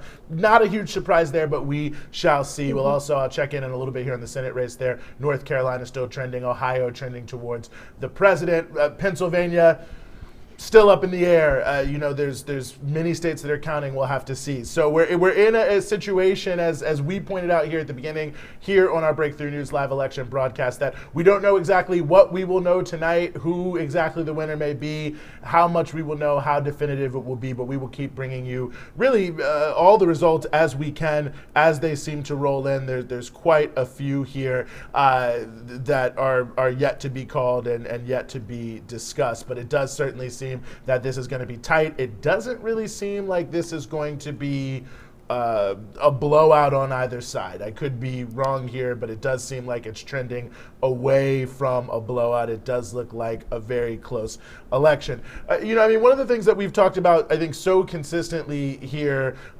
is how people are looking at this and how people are feeling it, who are the most directly affected in the sense that we think in America from sort of the domestic perspective. Rania, I wanted to try to turn slightly in a different direction towards you. I mean, you have lived in the United States, obviously. You have lived abroad. Of course, most recently you were in Lebanon, where there was the mass explosion. I mean, for people who are watching this and in places you've been, whether it be Lebanon or other places, how do you think they're not only reacting to the election, but reacting to just the whole circus that surrounds it?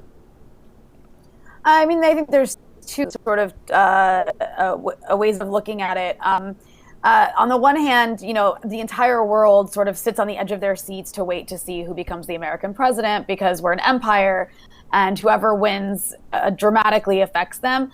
At the same time, for the most part, foreign policy is one of those things that kind of stays the same no matter who's in charge, give or take a few different regions. So people are kind of looking on the one hand, like, God, they, depending on where they live, if it's a country like Lebanon, it depends what your politics are. But for the most part, Trump, because of his maximum pressure campaign against Iran, there's a fear that if he wins, he'll make good on his war in Iran. That'll likely happen on a second Trump term because there's neocon lunatics in charge of his administration, like Mike Pompeo and Elliott Abrams. And that'll be really bad news for a country like Lebanon that's already experiencing an economic collapse. And the maximum pressure campaign is being extended to Lebanon because Hezbollah is viewed as like a proxy of Iran. So it's really bad news for Lebanon if Trump wins. That said, people are kind of also just laughing at the U.S., obviously, again, because it's pathetic. I mean, we're a country that runs around the world telling everyone we're this democracy and we try to impose it on other countries, which is, of course, just propaganda. But people, for the most part, kind of believe that a little bit. And it's clear that we're not a democracy if you're watching the news in this country. So it just kind of makes more of a laughing stock of the U.S. But I really do believe that this is one of those elections where there are some slight, though very important differences between these two candidates in terms of how their foreign policy will turn out. And foreign policy hasn't been spoken about at all during an election, except for, a little bit of the Russia gating and a little bit of, the China gating between the two parties. And maybe some talk about North Korea. We haven't heard anything about the Middle East, where we're still occupying a few countries. And we're still involved in bombing several countries. We haven't heard anything about Latin America, where the U.S. is obviously deeply involved in several destabilization campaigns. And so I find that really concerning. But at the same time, I do think that Trump, with Mike Pompeo as his Secretary of State, has been strangling countries like like never before, whether it's Venezuela or Iran. And I think those countries need some breathing room. I think that a country like Iran would actually get some breathing room under a Biden administration. And so I'm sad to see another Trump administration, because I really do believe that if Trump wins, we're going to be going to war with Iran. I'm not sure what that will look like, but it's just the trajectory we're on with this administration. And that's what's going to happen. So, I guess we can look forward to that in the second Trump term if he wins. Yeah, I don't know. I mean, I'll tell you, it'll look bad. I mean, that's for absolute certain. I mean, Dr. Jody Dean, I want to bring you back in here. I mean, one of the paradoxes about this election, well, maybe it isn't a paradox. I don't know. Just the things that sort of shock me when I look at them. I mean, is the way the pandemic has become so politicized. I mean, you look at how the exit polls are breaking. People whose number one thing is the economy are going, not 100%, but very heavily for Trump, of course. Allegedly, he had the greatest economy. People whose number one issue is the pandemic are going almost exclusively for Biden. No surprise there, given that Trump has been so bad in the pandemic. But I mean, it's almost like alternate realities in different places. Maybe a good, interesting bellwether, at least for me, is college football. You watch in some of the areas that tend to be more quote unquote blue states. There's no fans in the stadium, and they seem to be taking some level of precautions. I watched the Clemson game on Saturday. There's 19,000 fans and the whole band in there, and like no one is wearing masks. And it's not as if the deaths are discriminating based on political preferences, as it were. I mean, is this just a statement of the power of propaganda in this country? I don't know if we can really answer this question, but to me, it seems like a very interesting reality about something that has obviously been so deadly. I think that's super interesting. I have a little confession. I sometimes when I drive during the week, I listen to right-wing radio to get a sense of what they're saying. And it must have been last Friday, I was listening to right-wing radio, and what was so wild was that they were describing the campaign in the same terms that the Democrats are. They were saying, like, the primary issue of the campaign is the coronavirus with respect to, are we going to just hide in bunkers, or are we going to reopen the economy and get to work and be able to support our families? And so what's so interesting to me is that the Democrats have said we're going to run on the coronavirus to say that we can't get the economy going as long as the virus is out of control. And instead, what people were hearing, or the way that the conservative or right-wing radio was positioning it, was like, yeah, we can't get the economy going. And so they took half of the Democratic message and pretty much accepted it. And so what? So I mean, it named a real opposition, right? Do people think that the virus has to be the number one priority in stopping it, or do they think that no, we can't, basically we can't follow public health measures because they're too high a cost? And it seems to be the case that even states where, I'm thinking like the Dakotas, I think both of the Dakotas went in for Trump. Even though they've got these crazy death rates, it's like no, it's not worth it. Like the masking, it's like it's too much of personal liberty. And I actually think it's a real question, a real opposition. Do people think that public health and making sure that everyone is okay and trying to stop old people from like dying alone, and trying to make sure that that everybody gets the kind of health care that the president got, rather than not enough money to even go to emergency room that's already overcrowded, with an overworked staff that doesn't have adequate PPE? I mean, do people think that we need to have this kind of collective approach, or do they want an individual one?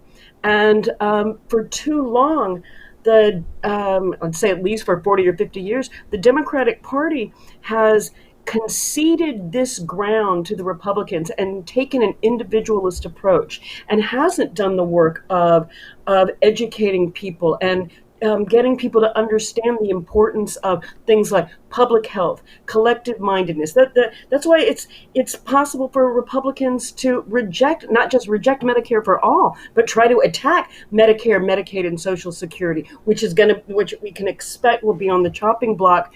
I'm not even convinced if it requires a Trump administration for those to be on the chopping block.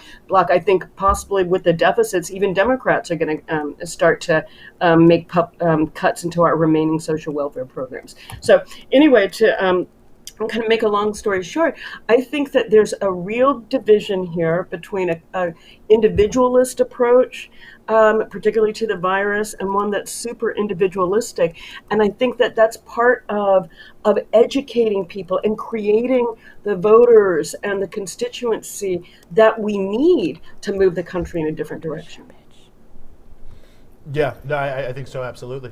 I really like the way you posited that, Dr. Jody Dean, this individualism versus collectivism. Now, of course, the most Googled word of 2016, of course, on the heels of the Bernie Sanders campaign, was socialism. And we always see that from the right wing, really being used as a buzzword to hurl at kind of any Democrat, any liberal or progressive opponent.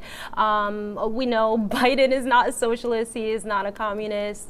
The Democratic Party is a right-wing party, and as you described, Jody, we've seen how American politics has moved more and more to the right in the recent decades. And one really incredible victory that we saw from a real socialist party that was in Bolivia a few weeks ago, the MAS Party, the Movement Towards Socialism, led by Luis Arce, of course the party that was ousted in a US-backed coup last year, the party of Evo Morales, who really around the region of Latin America became a symbol of hope, of resistance for indigenous peoples, of hope for working class people, and of hope for a movement towards something better, towards a system not driven by profit, but by a system driven by the needs of the people and the planet. So Rania, I want to posit a question towards you. We see here Gloria La Riva, the presidential candidate of the Party for Socialism and Liberation, who will have joining us very soon here on this live stream, receiving around 16,000 votes across 11 states and Washington, D.C. What do you make of this? Like I said, 2016 most Googled word of the year, socialism. Now I love all of your Instagram posts. Your TikTok is fire, and you're always talking about this, the differences between socialism and capitalism.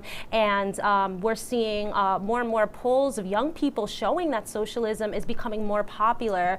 What do you make of all of this in the context of a monumental economic crisis, a global pandemic, and the continuing resurgence of socialist parties in the global South? I think that in America, of all places, younger generations haven't been as subjected as older generations have to the sort of Cold War anti-communism, anti-socialism fear-mongering. So there isn't that inherent hatred of socialism before you even hear what it's about that there used to be, which I think presents a huge opportunity because we are experiencing this big economic collapse. And as we know, millennials are the first generation to do worse than their parents. We're worse off than our parents are. We're not able to purchase our own homes. We're still paying off our student debt. I mean, this country has devoured us. The economy has devoured us because of capitalism. And that's so clear to so many people, particularly young people. So I think, and I also think there's the issue of, planetary collapse because of climate change. And I think people increasingly recognize, or especially young people, that the reason that climate change is happening, the reason that the planet is being destroyed is because of capitalism, is because of infinite consumption on a planet with finite resources, and infinite, the endless use of fossil fuels to feed our consumption habits as a society and an economy. So I think for those reasons, you're seeing this trend towards a positive view of socialism and a demand for things like, basic things like healthcare, like universal healthcare. The fact that we shouldn't be coming out of school, suffering, under this huge burden of debt before we've even been able to start our lives or get our first job. I'm still paying off my student debt. I think a lot of people are who are my age, and some people who are even older are still paying off their student debt. So I think the reason I bring all this up is to say that I think there is space and there is momentum around these issues that it's like the perfect, it's exactly what you need to build a movement for socialism in this country, right? The people on the ground who will actually work towards it, a working class that has all these needs that aren't being met. And I think, to speak about third parties and more than just third parties, several parties, when you look at other countries, they don't have just two parties. They don't have just three parties. They have like 10 parties, other parliamentary democracies. And I think the U.S. should be more like that. I think we need to have more than, we need to find a way out of this two-party stranglehold. And the way to do that is to organize around parties that are outside of the Democratic and Republican parties, like the Party for Socialism and Liberation, because that's how you build movements. Historically in this country, that's how movements have been built. And sadly, that's why you see so much fear-mongering and voter shaming around the issue of third parties, is because Democrats are terrified, especially with this, excitement and momentum around, socialist policies. They're terrified of younger people joining third-party movements, of working class people joining third-party movements. So they kind of like put this gun to our head every 4 years and say like, either you vote for us or like, this clown is going to be in charge. And I don't really know the answer of how to get out of that. But I think that the votes that you just mentioned are certainly a positive development, because I think there is a desire and a hunger for something beyond this neoliberal, corrupt right-wing party that we call the Democrats. Yeah, well, I certainly think there's quite a bit of hunger beyond that. Just want to check in real quick for people a little bit on where we are here. A number of states still out: Florida, Georgia, North Carolina, states a lot of people are watching. I will say it looks pretty good for President Trump in Florida and Georgia. North Carolina, it's a hair there, so who knows what's going to happen. Pennsylvania, we probably won't know tonight. It could go either way right now, I think, the way that it's looking, but I think Pennsylvania looking like it could be one of the most key states, as well as North Carolina. Michigan, people may remember that was a big state, of course, in 2016, looking a lot better for the Democrats this year. Of course, the biggest issue in Michigan was very large number of black voters, especially in Detroit and in Flint, who did not show up for Hillary Clinton, but did show up for Barack Obama in 2012. Well, it looks like Detroit is on track for either 53 to 55% turnout. That's going to be mostly Democrats. If it reaches 55, that would actually be higher than 2008 or 2012. So that's certainly a good data point for the Democrats. Wisconsin, I think it's about 37% of the vote is in there. Also very very close, could end up being a pretty key state. I'll just note, one of the indicators that many people were throwing out in terms of why it looked like perhaps the Democrats were going to have a very good night in some of these states were some of the Senate races that Democrats are doing very well in. I'll just throw a couple in. Lindsey Graham, Rania Khalek's favorite senator, of course, from South Carolina there. They've called it. That's not funny, Eugene. They've called it for Lindsey Graham. He's back in there somehow, by some way, by hook or crook. It looks like not that close for Jamie Harrison. That dream is dead. Looks like the Democrats are going to lose a Senate seat in Alabama. Doug Jones seems to be out of it. The coach, Tommy Tuberville, formerly of Auburn, has succeeded there, despite the Democrats trying to say he didn't pay his taxes or something right towards the end. Nevertheless, War Eagle having a good night tonight. I will say another one was Georgia, where the special election has garnered quite a bit of interest because Reverend Raphael Warnock, who is the pastor of Ebenezer Baptist Church, which of course is famously the home church of the Reverend Dr. Martin Luther King, is in the race there. And he's up by about 1/10 of a point.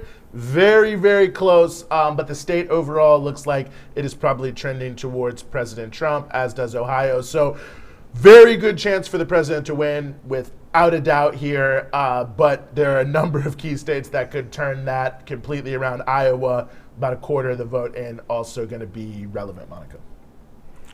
That's right. Well, 2016 all over again. When will the Democrats learn their lesson? I don't know, Eugene, but it doesn't seem to be anytime soon. Yeah. As you are watching right now, we are here on Breakthrough News. Almost had a Biden moment there. Coming to you live. Make sure, if you haven't already, please hit share, whether you're watching this on YouTube, on Twitter, Facebook. Make sure you share this. We're giving you the perspectives, the analysis that you're not going to hear anywhere else on either the red or blue corporate media. We are here giving you the perspective of people on the ground, in the movement, representing everyday people, not Wall Street and not the 1%, as Bernie Sanders would say. We are here talking about working and oppressed people, giving you that perspective on Breakthrough News. So make sure to hit that share button. And if you aren't following us already on social media, make sure you're following us at BT Newsroom on Twitter and Instagram. You can find us at Breakthrough News on YouTube and Facebook. So now we'll pitch it back over to our correspondent, Kay Pritzker, member of the Breakthrough team. He's got another hot take from the Twitterverse for us. What's going on? Well, I'm just following some of the conversation that's taking place outside of the sort of mainstream conversations, and on some of these socialist Twitter accounts, and this conversation just reminded me of one particular conversation that I think is very important and relates to what you all were talking about. We talked a lot about how the Democrats are a fake opposition, and one thing that people have pointed out is that the election, especially in American political culture, is built out to be this, it's the most important decision of your life. You have to get out and vote. And obviously, I think everyone's been bombarded by ads and PSAs and whatever, their friends saying you got to vote. And of course, it's important to vote, and I would never vote shame anyone or tell them not to vote. But also there's so much outside of that. And, we just talked about this contradiction where on one hand, people are saying this is the most important election of your life, you got to go vote. And then on the other hand, we've come to a pretty clear conclusion that the Democrats electing Joe Biden won't do anything to affect any of the real issues that matter to us, whether it's poverty or funding for education or, defunding the war industry, things like that. I mean, these things wouldn't change under a Biden presidency.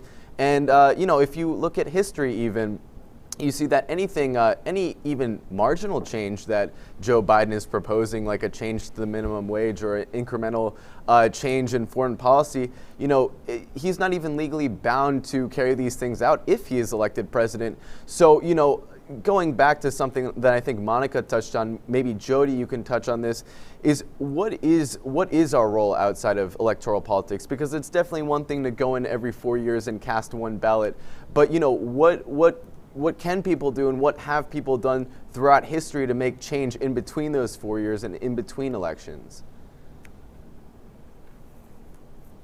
I think you're exactly right, Kay. Dr. Jody Dean, would you want to jump in here? Really, what is the role of everyday people outside of the elections? I think most of us, in our civics classes in high school and all of that, and just the way that American politics is put out there in the mainstream, it is really this idea that your vote every 4 years is the most important political act that you can do as an American. But what happens in between those 4 years? What happens when you lose your job? What happens when you lose your health care? What happens when you lose your right to choose and decide? What happens with your own body? I mean, what has history taught us about what really impacts the political scene in the U.S. and globally? And it really is the movement of people on the ground, grassroots uprisings to confront the powers that be. So what are your thoughts on this, Jody? I fully agree, Monica, that what really matters is the movement of people. I was thinking when Amy Coney Barrett was appointed to the Supreme Court, and people are like, "Oh, now we really have to vote." It's like, wait a minute, they've got 7 justices now. Like, what are you talking about? Or 6 justices now? Like, they've got this majority that's going to be locked in for 40 years. So don't talk to me about voting as if that's the thing that really matters. What really is going to matter is being out in the streets and pushing a movement. And we do that. I mean, yes, it's good to have people in office that you can pressure, but you also have to change hearts and minds. And you got to do that by bringing people into struggle and by letting them see how you can get real results. We can think of the civil rights movement, the women's movement, the anti-war movement, the anti-nuclear movement. I mean, the environmental movement. It's movements that actually change the culture, change how people think. I mean, LGBTQ movement has actually had incredible success in a really short time. Or we can think about how, like, a year ago, it wasn't a mainstream thing to say defund the police, and yet this summer, in the middle of the coronavirus, hundreds of thousands of people were in the streets calling for it. So the power of change comes through the power of people getting involved in ways that are not just once every 4 years to choose their own oppressors, but in fact to push to change minds, to push the energy of people to build new kinds of consciousness.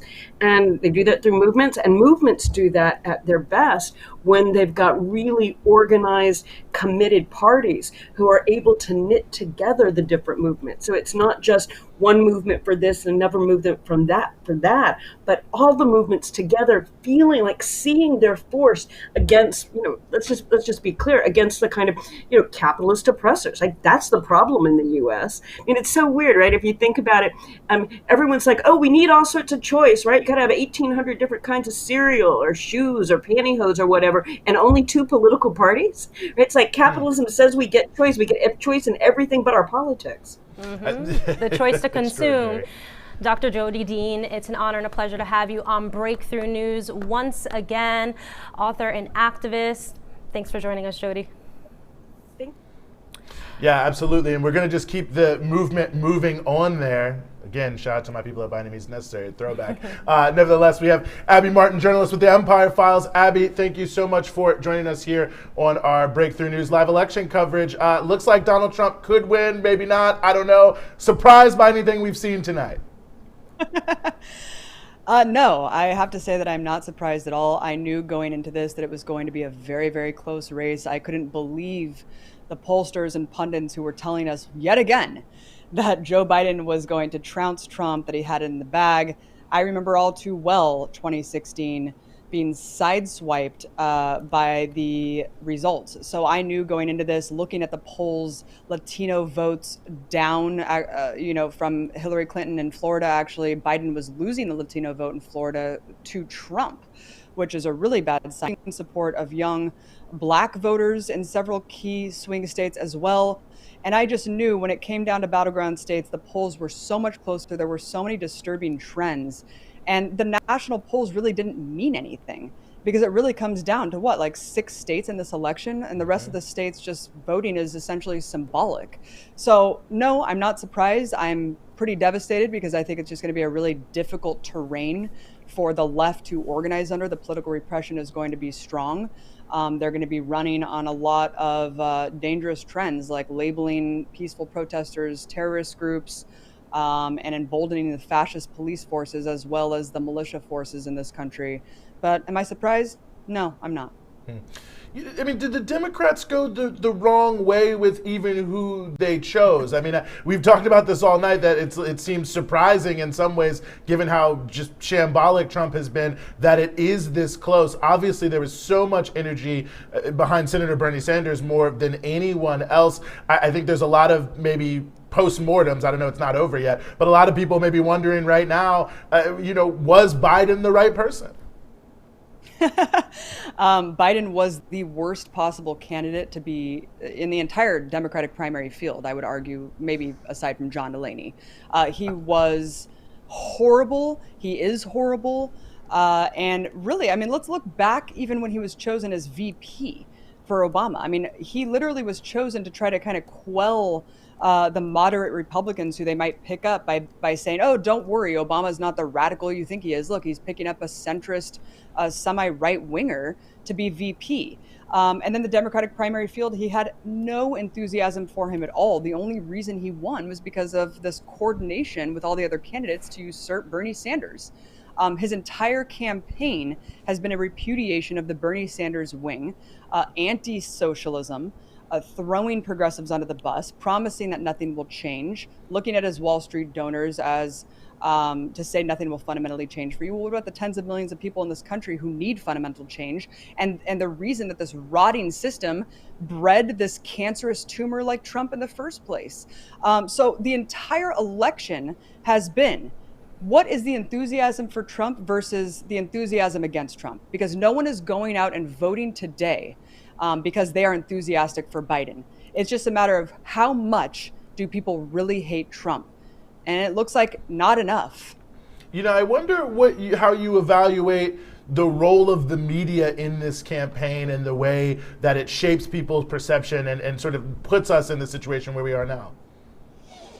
The media has, basically ever since the fake news mantra, and Trump weaponized that term to essentially pretend like the media was against him. And in a lot of ways, he has legitimized that claim because the media is so sensationalist and so over the top. And literally all they do is act like Trump is the end all be all of everything happening in the entire world. Like you turn on any of these corporate media channels at any given time and it's Trump, Trump, Trump.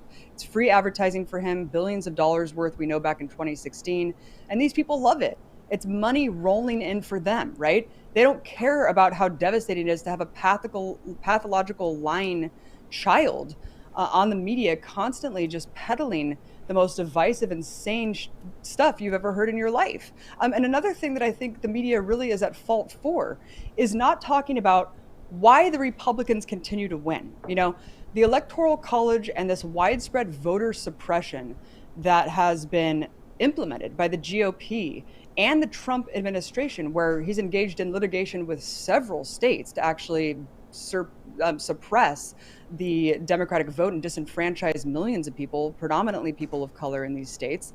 Why is the media talking about this? Why are they only talking about these sensational things, whether it be blaming everything on Russia, Iran, China, in this cartoonish fashion of undermining our sacred democracy, and the like? And so I think it is completely the media's fault, not only for giving him a ridiculous amount of attention without any critical analysis or systemic analysis about how we got here, right? Why do we have someone like Trump?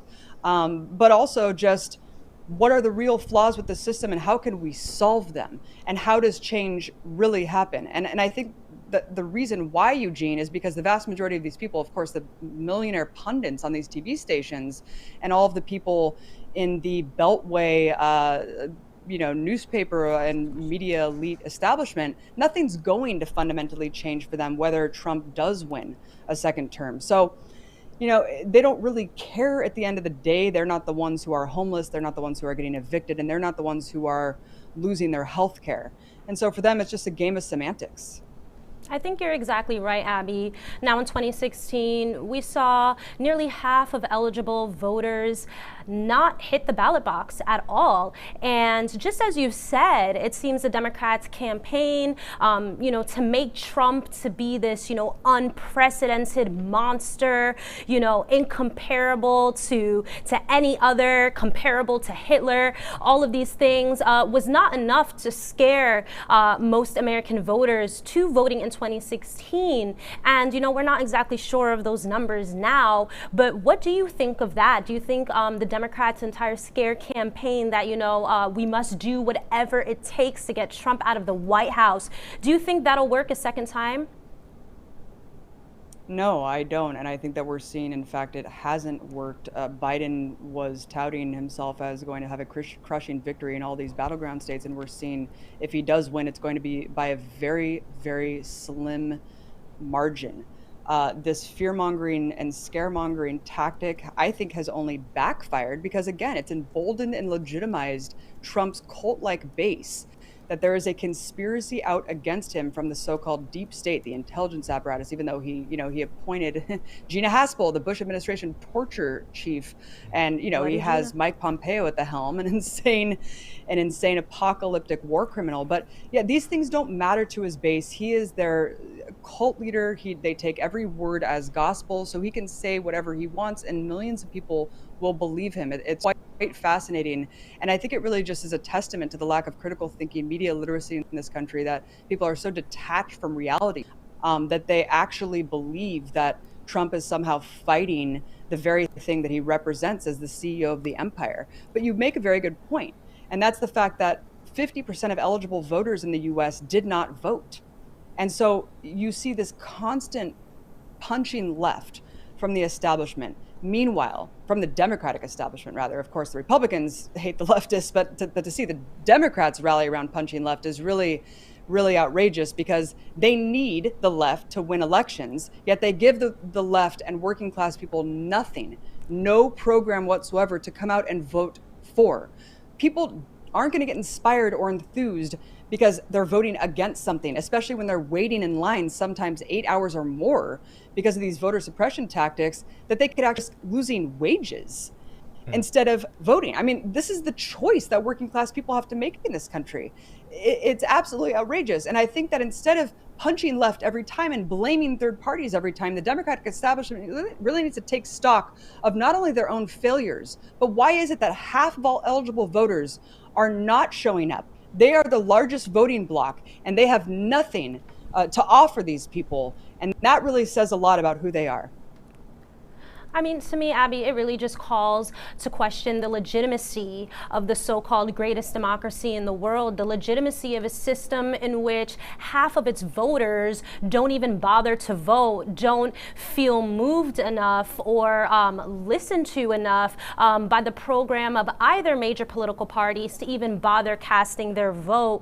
I mean, it's no question what a crap show, trying to censor myself here, this past year was. The Trump administration's handling of the coronavirus pandemic, the never-ending lynching of Black Americans by the police force, this economic crisis, unprecedented. We're talking about a climate crisis, a climate emergency. I mean, this like doomsday clock. I feel like I'm in a dystopian movie. Yet, again, no real answer, no program to really address the needs of 140 million Americans who live near or below the poverty line. What is the legitimacy of a system that cannot answer to the needs of majority of its populace? In fact, there is no legitimacy to it, and that's why we advocate revolution, right? And that's why we advocate mobilizing people's movements of the tens of millions in the streets, because there is absolutely no legitimacy. This is a system that's dying in its last gasps.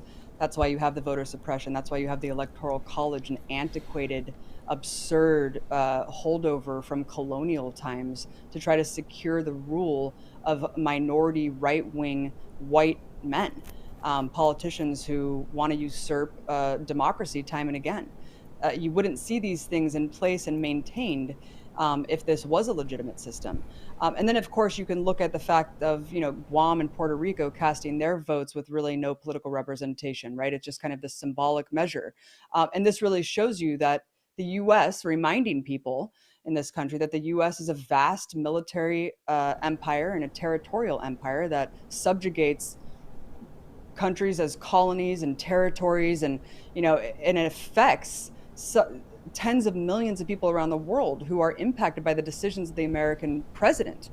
And that's a really disgusting thing that can only be stopped by a mass people's movement underpinned by militant organizing. And that's why I advocate organizing around electoralism.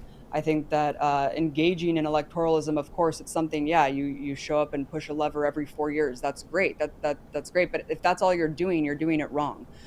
Being politically engaged is about doing the work day in and day out, networking with your community and organizing in the streets, because that's the only thing that's ever changed government. That's the only thing that's ever changed policy. And without that, first of all, they just want to make you believe in electoralism as the end all be all, right? That's our savior. Oh, look, they can point to people like the Squad. Oh, look, you can have progressive insurgents in Congress, even though they're undermined every step of the way. They want to demobilize and depoliticize who the sleeping giant is, which is the tens of millions of people who are eventually going to wake up and say, we don't believe in this system and we're going to fight against it. And I think the Bernie Sanders movement was the beginning of something very big, where anti-communism is no longer the predominant religion in this country, and people are not scared to say we need to overhaul capitalism here. Mm-hmm. Absolutely. Well, Abby Martin of the Empire Files, really appreciate you giving us your time. Thank you so much for joining us here on Breakthrough News. Keep up the great work, guys. Thank you. We're going to get ready to move to another guest, but just want to note here, since it just crossed 11 p.m. here on the East Coast, that most of the West Coast states are in. Washington, Oregon, not in, but polls have closed there. Washington, Oregon, California. Can't really tell you anything about them in terms of results yet, except be more than willing to bet you a lot of money that Joe Biden will win all three of those states. Those are relatively significant. They will help him run up the popular vote. What's going to happen with the Electoral College vote and where we are right now, still unknown, but there are some clear trends. Florida, Georgia, North Carolina, which were big states earlier in the night, East Coast states. Somewhat surprisingly, Florida has not confirmed the results here yet, but all three of those states trending towards President Trump, and it seems like a relatively significant trend. Same with Ohio, which was relatively expected. Texas, same thing, relatively expected. Pennsylvania, we still don't know. We may not know tonight. About 41% of the vote is in there in Pennsylvania. It's certainly trending towards President Trump, but again, in some key Democratic strongholds there in Pennsylvania, there's still a number of votes out, Philadelphia and some other places like that. So I think what you're seeing in Pennsylvania right now is a bit of a mirage.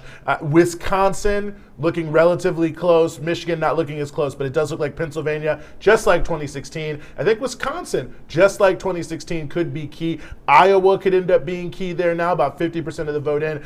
Former Vice President Biden is leading the vote there. That's another state that has traditionally done well. And we'll look to see Nevada is another state that should be coming in soon, where Republicans could have some opportunity of maybe gaining a pickup there of some electoral votes, 6 electoral votes in Nevada, perhaps for President Trump. So it's very tight. It's going to come down to a few states, probably going to come down to many of the states we talked about. Pennsylvania looking at like ground zero, but I'll say here, Wisconsin looking like it could really be in play, and you never know when it gets close. Some other states that have played roles in elections in the past, Maine and New Hampshire, also still not a lot there. The Maine Senate race, by the way, not a lot of votes in, only 16%. Susan Collins, the incumbent, up, but again, is less than 20% reporting, so not 100% clear how much that will hold. So, we shall see as things move on. We'll give you some updates as it concerns the issue of the West Coast.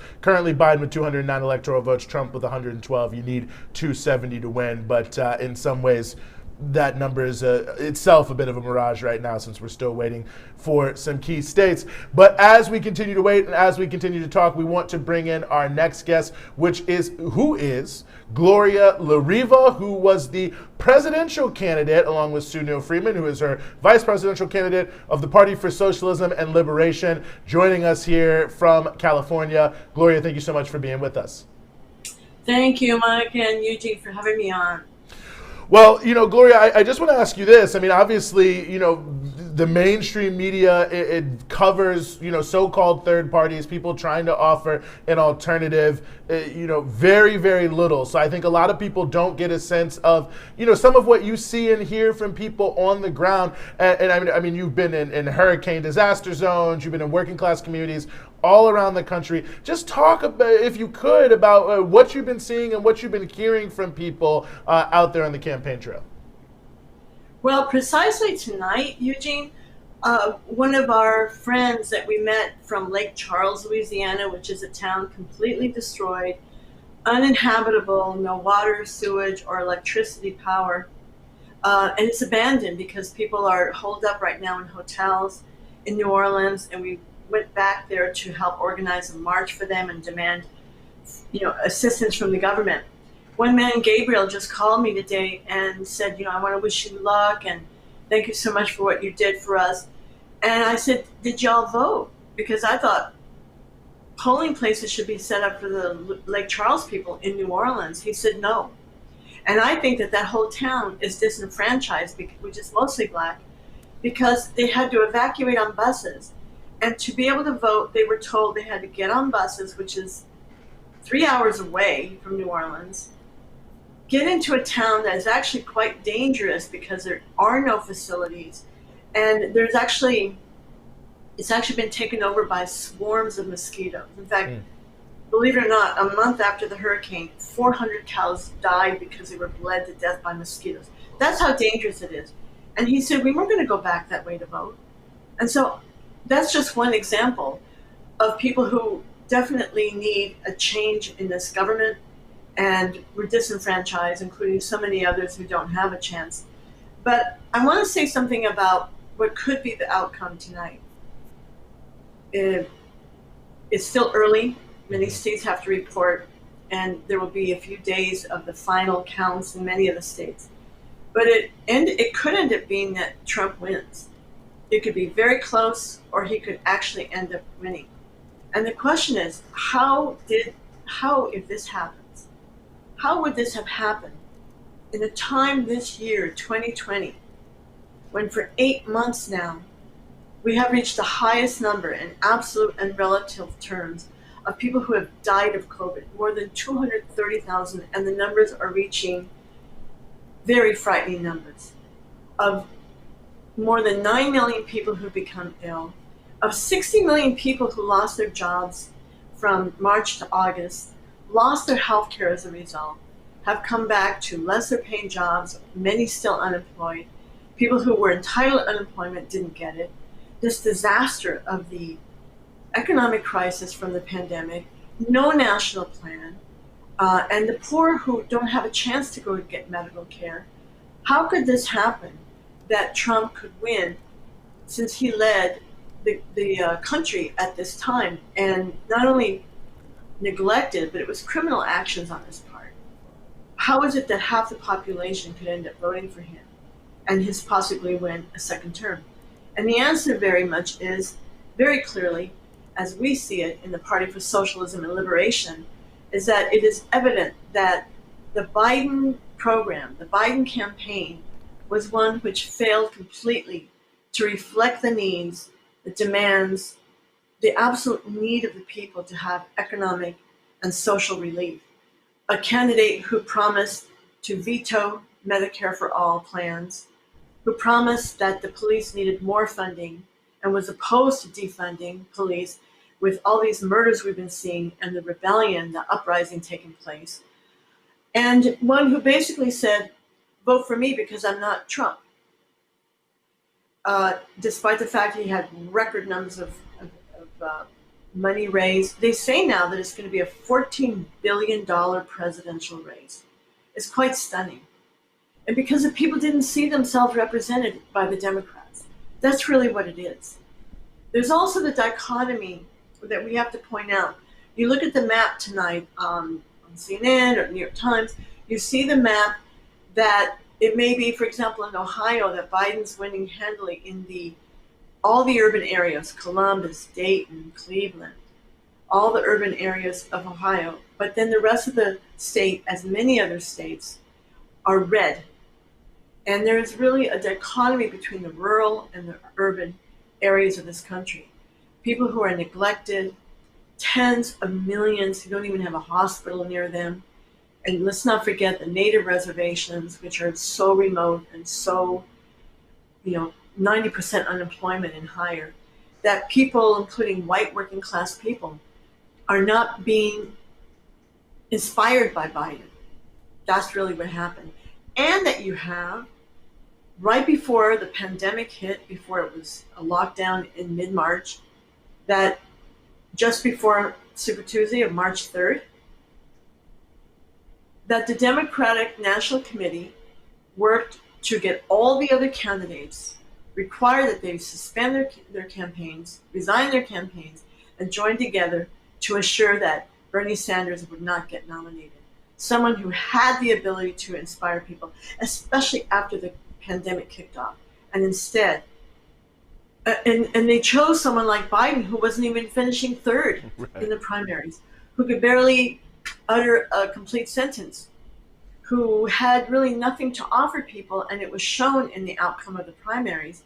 They would rather have had him rather than someone like Sanders, which meant that the Democrats would have to, with a president like Sanders, would have to meet the expectations of people for healthcare, employment, cancellation of student debt, and so much more. And instead, they rallied behind Biden, and this could very well be the result. I think that's a very, very good point, Gloria. I mean, we'll have to see what happens with the election, but I think, if somehow President Trump does win, the number one question people will be asking is why didn't the Democrats go with Bernie Sanders? Could they have done well? I really appreciate what you're saying in terms of Lake Charles, Louisiana, and how many people. I mean, it feels like that's an underplayed issue. I mean, and this is something I know you talk a lot about on the campaign trail, the people we forget, the undocumented prisoners. I mean, there are so many millions of working class people in this country who just legally do not have the right to vote, and it's they're not an afterthought in the conversation. People are talking about immigration and prisons, but it just seems like another feature of how this system puts its thumb on the scale with these very conservative outcomes. Yes, and we know that Trump has been horrendous against immigrants, just to take that issue, in a time when the immigrant working class was so essential for food and all the other work that the society depends on, but especially on food in the packing houses in the fields. And yet it's been a result of years of Clinton, the first 2 years having a majority House, Senate, presidency, doing nothing for legalization. Obama, nothing for legalization in the first 2 years. In fact, after that great 2006 historic march of millions of undocumented, that the Democrats said, just hold off, sit back, we'll get something for you. And instead they relied on this idea, Obama did, insisting on bipartisanship, not willing to take up the struggle for all people and to really hammer away, to inspire people to fight and to pass legislation that we need on health care in the beginning. So, I found something else too. All the PSL members and supporters, we got on the ballot in 15 states, a remarkable achievement in the time of pandemic. But literally we were locked out of all media, except local, maybe a local news station of a couple minutes, a newspaper, student newspaper, something in local towns, but nothing on the scale of what every individual in America saw of Biden and Trump, and that's it. Whole daily newspapers on Sunday before the election was, this is your voting guide, and you could only see Biden and Trump. So on the campaign trail, I visited 46 cities, by the way, in this, from the time of August on, but it also included South Dakota in January. And people were shocked. They go, well, wait a minute, I haven't heard of you. How can that be? How can it be that you're running? And then when talking to people, I noticed that white, lower income, white working class and poor people, when speaking to them, Their immediate reaction was, no, we can't have these things that you're calling for because it means more taxes. And you see the Republicans, and even Democrats, but the Republicans have captured that idea that if you have social gains in economic programs, jobs, more health care, things like that, benefits for people, that it means that the poor will have to pay taxes. And all people see is I pay taxes, a third of my income for my check, and I see no health care, property taxes, taxes on sales. And so they hear this and think, well, the Republicans are the ones who are saying no taxes. And really, that's one major thing they worked on. I was in Walmart with one of our members in Columbia, South Carolina, and an older white woman, she should have been retired by now, but she's working at Walmart. And I came up to her, I said, ma'am, I'm running for president. You don't have to vote for Biden or Trump. And I'm a socialist. And she's working right there at Walmart. She goes, no. She goes, we can't have that. She was being very nice, but she goes, we can't have that because that means more taxes. We can't take more taxes. And I said, ma'am, under socialism, workers wouldn't be paying any taxes. Not property, not sales, not taxes for your health care. All those things would be provided for people. And how would we pay for it? By taking all the wealth that we actually create. That is the trillions in profits of Amazon, Boeing, the war manufacturers, Walmart, and all these companies. I said, you wouldn't have to worry about taxes. We would have the things we need. And she said, I really like the way you talk. I'm going to look you up. And I think that is something the workers don't see in the media. They didn't see in the elections. They didn't see the Democrats take on Trump in a way that would inspire people. They didn't say, the people need health care in this crisis. And talk to those in the rural areas. They could have won over many white people. Now, we went to many Black and Latino communities. And there you had no problem. People liking our program and saying they would vote for us or say that they were voting for Biden. I think very, very interesting perspectives and things that obviously I think you're 100% right that you were locked out of the media. I think this is typically the case, unfortunately, for those who are not a part of the two-party system. And I think that ultimately that, as you noted, played a very, very big role, not only in obscuring third party or alternative candidates or whatever you want, whatever label you want to put them, but really I think in relationship to that, obscuring the real issues that working class people are facing. I don't think that there is any doubt about that when we really look at the register, that there are so few things that are happening. Before I let you go here, Gloria La Riva, I'll ask you this. I mean, what's next for you now that the campaign has come to a close? Well, I'm one of many members in the Party for Socialism and Liberation. And all day today, yesterday, we were in the office, many young people painting banner after banner after banner. And I know in many other cities, getting ready for whatever comes, a protest to defend our rights and to say, whatever the outcome of these elections, it may be hours, days, or weeks, to know finally who is the victor, that we have to fight more than ever. Let's assume that Biden were to win the House, Senate, and presidency. Then we have every right to demand. We want the housing. We don't want anyone evicted. We want the cancellation of rents and make the banks pay. Cancel the mortgages and no evictions, no water shutoffs. Many, many cities are shutting people off of the utilities. There's a lot to fight for.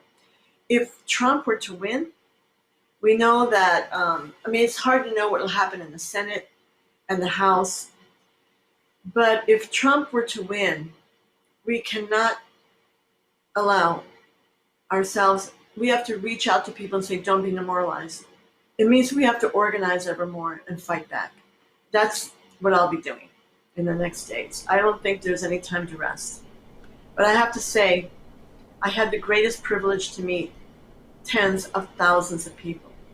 And I think our members, our young people especially, It was the first time they ever engaged in a direct way, collecting signatures, talking to people, hearing from people, and realizing that the working class is ready to fight with the right leadership. And it's the only way to go forward. The capitalists have nothing to offer us, nothing. In fact, the more power they've gotten in this pandemic, the more wealth they've gotten, the more political power they will have until we force them back, because the people ultimately have the power. And thank you so much for the invitation. Thank you, Gloria La Riva, and I certainly agree that the people do have the power, and I'm happy to see you on the ballot in my home state of New Jersey. And yes, we look forward to continuing to see you in the streets and following the work that you're doing with the PSL. We got some news that in Philadelphia, a Democratic stronghold, of course, the central battleground city of Pennsylvania. Philadelphia. I'm sorry, of Philadelphia, Pennsylvania. Only 76,000 out of 350,000 mail-in ballots have been counted by 9 p.m. So we are still steadfastly waiting for the results. It seems Pennsylvania, one of those states, can really determine the outcome of this election. Yeah. What are your thoughts? Well, you know, we'll see about Philadelphia. Mayor Kinney said this morning it could be days.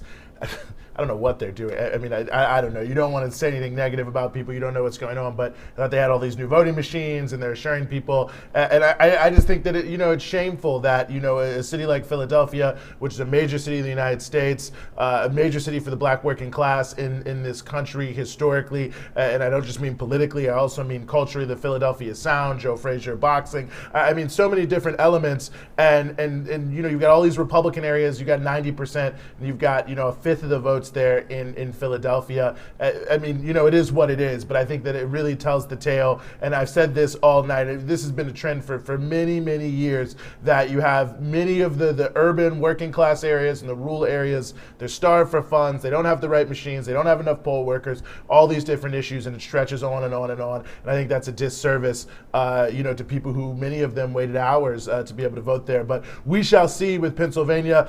In terms of where we are right now, it's close. It's very, very close. Some states that we thought would be called by now, like Florida, has been sitting at about 94% for almost an hour, a couple hours now, trending towards President Trump. Georgia, about 67% in, trending towards President Trump there. That seems pretty big, 52 to 44. Florida, it was 51 to 47. North Carolina, about 2 points, 50 to 48 here, with 95% of the votes in, so that's pretty close. Ohio certainly trending towards the president.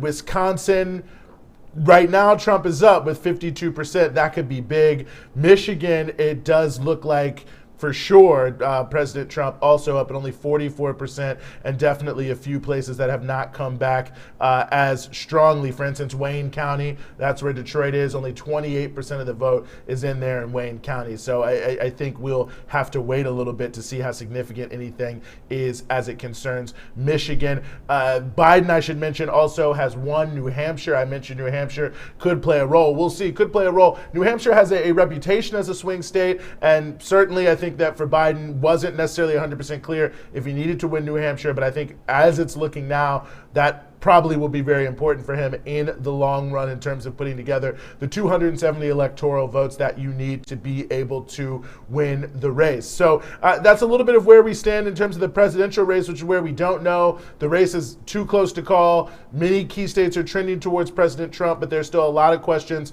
that are out there. So we'll continue to follow it. A couple things that I'll also just drop on you here that I think are relevant, as I mentioned earlier. In Florida, the Amendment 2, which is a ballot measure to raise the minimum wage to $15 an hour by 2026, appears to have won and won handily, but we shall see moving forward. It does look like in Arizona, the proposition to tax wealthy people to fund the schools does seem to also be succeeding, as does recreational marijuana there in Arizona, also in New Jersey. Illinois, sort of a shocker here on the proposition. They had a amendment as well to change the Constitution. Illinois has a flat tax, right? You can only have the same income tax, whether you're a billionaire or you're someone who makes $20,000 a year.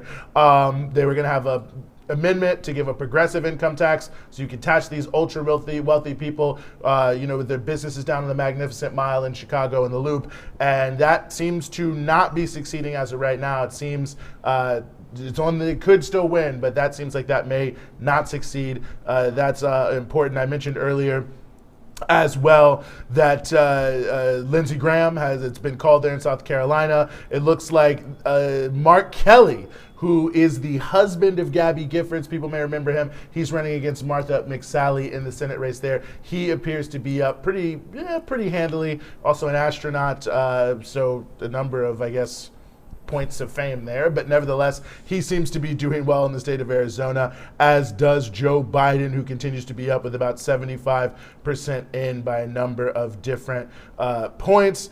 As I said, we're seeing some results trickle in here as it concerns some of the West Coast, and there are marches that are already happening in different ways. It appears in Portland, Oregon, where, by the way, there's a big mayoral race that we'll try to check in on here in a little bit between Sarah Narone and Ted Wheeler, who people may have gotten the chance to know as he was leading up the Portland Police Bureau's efforts to quash protests. Well, there's a large protest there. There appear to be some arrest, I believe, at the White House, but I'm not sure exactly how significant the protests are, but there is a little back and forth with the police, as it were, there. That's sort of all I'm getting from that angle, but we'll certainly look for more in terms of what could be going on in the streets in different places and bring it to you. So, I mean, it's a bit of a mixed bag. I think that's really where we stand right now.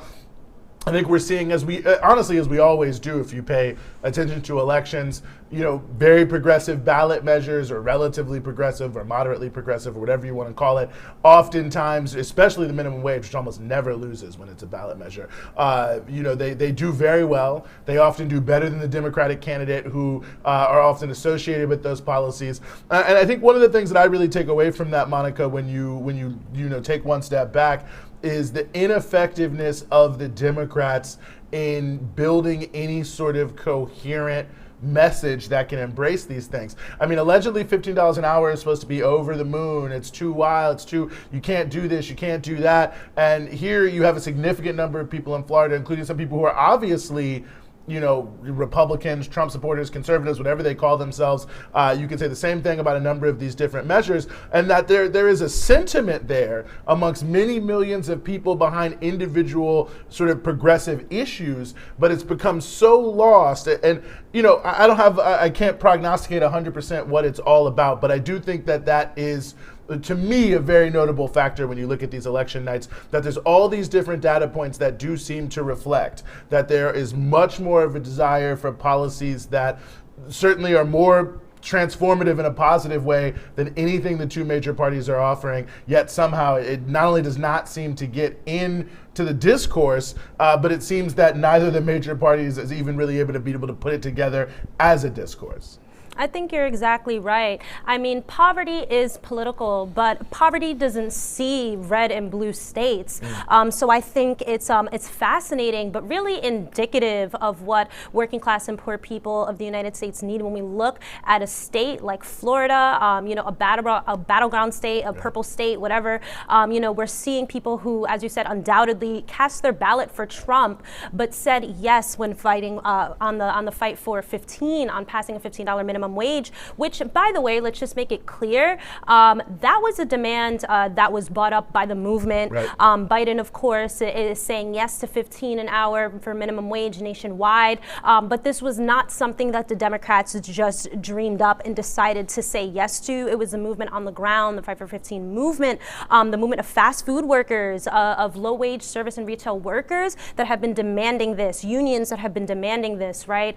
So again, really hammering in on this point that we've brought up multiple times during this entire live stream, really, that power, political change comes from the bottom up, that the power really is invested in the people.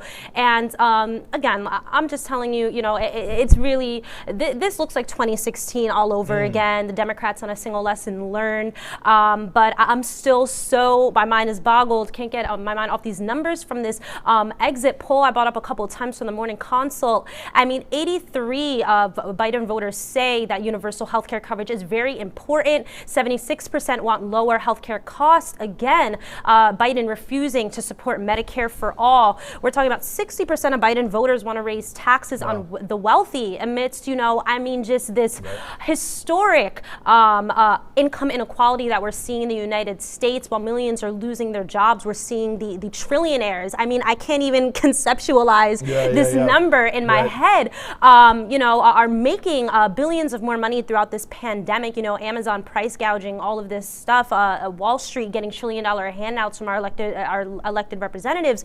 We're seeing 60% of Biden supporters want to raise taxes on the wealthy. While again, Biden, behind closed doors at these fancy, Wall Street funded dinners, and even publicly saying nothing will fundamentally change. He has pledged to his wealthiest donors that again, nothing will change, and that he's not planning to make much of a difference when it comes to eradicating this sick income inequality that we see in the United States of America, the wealthiest country in the world, but a country that can't even provide health care for all, that can't even guarantee a job or a livable income for all.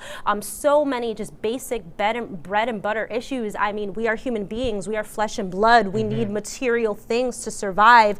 Yet the material basis, the material things that we need are not guaranteed to our communities. And again, this dichotomy of choice between two parties that really represent the same interests, and that, of course, is the interest of the ruling class. So it's just really more of the same that we're getting, and just really disappointing to see the Democrats, a party that claims to stand for working class voters, that claims to stand for the Black community, claims to stand for women, the LGBTQ community, continue to capitulate further and further to the right and sell our people out. So again, it really, echoing what so many people, what our guests have already said, it really is going to take a movement in the streets to, regardless of who wins, it can't stop. The work is never going to be done until we really create a system that is actually just and that actually guarantees a right to live. Yeah, really. and well, I hear you 100% on that one. We'll just have to see where it goes. I mean, in terms of who wins, President Trump now ahead in Iowa. That could end up being a huge state. In the U.S. Senate special election in the state of Georgia, it's going to a runoff. Doug Collins, former congressman, big-time supporter of Donald Trump, has conceded. So it will be the Reverend Raphael Warnock, who I mentioned earlier, is the pastor of Ebenezer Baptist Church, which was the Reverend Dr. Martin Luther King's church, versus Kelly Loeffler. This one is interesting in a lot of ways. Kelly Loeffler was appointed. She's sitting there. Her husband is the president of the New York Stock Exchange, and so she's gotten a lot of publicity off of that. She's also, as the president or the CEO, the top person of the Atlanta Dream. This could be a very interesting race, this runoff, vis-a-vis how the uprising against racism that's been sweeping this country will sort of affect different things. The WNBA as a whole was probably the most active sports league around supporting the uprising, around supporting the movement from really day one. Certainly we've seen a lot of things from a lot of players in a lot of different leagues, and I don't want to take away from anyone there, but obviously the WNBA has been far more political, and this actually became an issue. Kelly Loeffler said that she didn't believe that the WNBA players should be doing the protests that they are doing, even though they're her players. Those players then not only continued to protest, but they actually got on a conference call with Reverend Warnock, and then in one of the games, all of them wore Vote Warnock shirts. I think other people in the league did as well. So clearly trying to send a message to Kelly Loeffler that you are not going to be able to stop this movement amongst WNBA players to come out very strongly against racism and to come out very strongly in favor of the uprising and demanding change. So I think this could be very Senator Loeffler caught in a scandal in the beginning of the coronavirus pandemic for being one of the handful of senators who were caught selling off their stocks after getting closed-door meetings and briefings, really highlighting the scale of the economic crisis that was impending once the pandemic, was making its way to the United States. Really an interesting race and touching on so many different issues. And all solidarity to the WNBA and every single, just the historic summer uprising that we saw for Black Lives Matter. here. So many different sports leagues. I mean, even more traditionally conservative sports leagues like the NFL, Major League Baseball, demonstrating in different ways, boycotting their games, all of this. I mean, really incredible, and just speaks to the sentiment of the American people. I mean, really just the real resistance that we've seen in the streets, of course. Yeah. Well, you mentioned it earlier, Proposition 115 in Colorado that would have banned abortion at 22 weeks. Colorado voters have rejected that. New Jersey voters have approved the legalization of marijuana. It looks like Arizona will also approve the legalization of marijuana. It looks like the state of Oregon now, by the way, will approve psilocybin. Thank you for your sage advice there. But also, maybe more importantly, in Oregon, they're going to approve a measure that will decriminalize most drugs and also provide more funding for drug treatment. So, I mean, when you put that together, you look at Arizona, you look at New Jersey, you look at what's happening in Oregon. I haven't checked in on South Dakota, but South Dakota also has medical marijuana on the ballot as well as legalization of marijuana. I mean, it seems that around the country that there's a major trend of rejecting the war on drugs over the past couple election cycles, and that the war on drugs and the related mass incarceration and militarized policing, what's happening at the ballot box is only reflective of what's been happening in the streets. I mean, this was, many of the politicians saying this now, we're now for this 5 years ago. And I think one of the things that has been really, really notable, and there's so much that can be said about what has not been achieved. And there's so much that we can say about how the fact, for instance, that Biden has so many of these surrogates, like say Mayor Muriel Bowser in Washington, D.C.,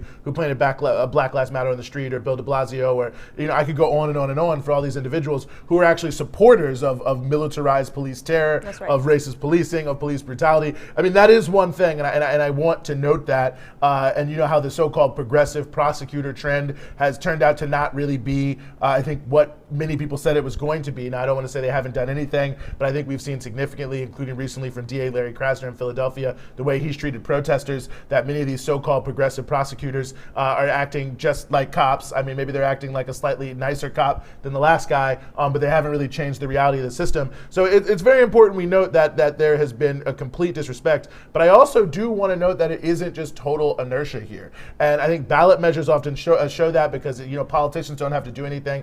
And I think we've seen state after state after state want to move away from the war on drugs, mass incarceration, militarized policing, and we're seeing all sorts of things that do reflect that. And I think some of these ballot measures we've seen tonight are a really important part of that. I think even the conversation about the fight for 15 is an important part of that. I mean, we've talked about it. You mentioned it, Monica. The poverty in Black working class communities has obviously been a deep undercurrent of the movement to defund the police. The kernel of that movement is we need to reduce the scope of policing in our community and reduce the resources and really put it behind things that people need. Mm-hmm. And I think people see that, and I think people understand that, and that is being reflected to at least some degree, even if it's a limited degree at the ballot box. But even the rhetorical shift, even from people who were just outright lying, the fact that as Kamau Franklin of Community Movement Builders calls him, Jim Crow Joe.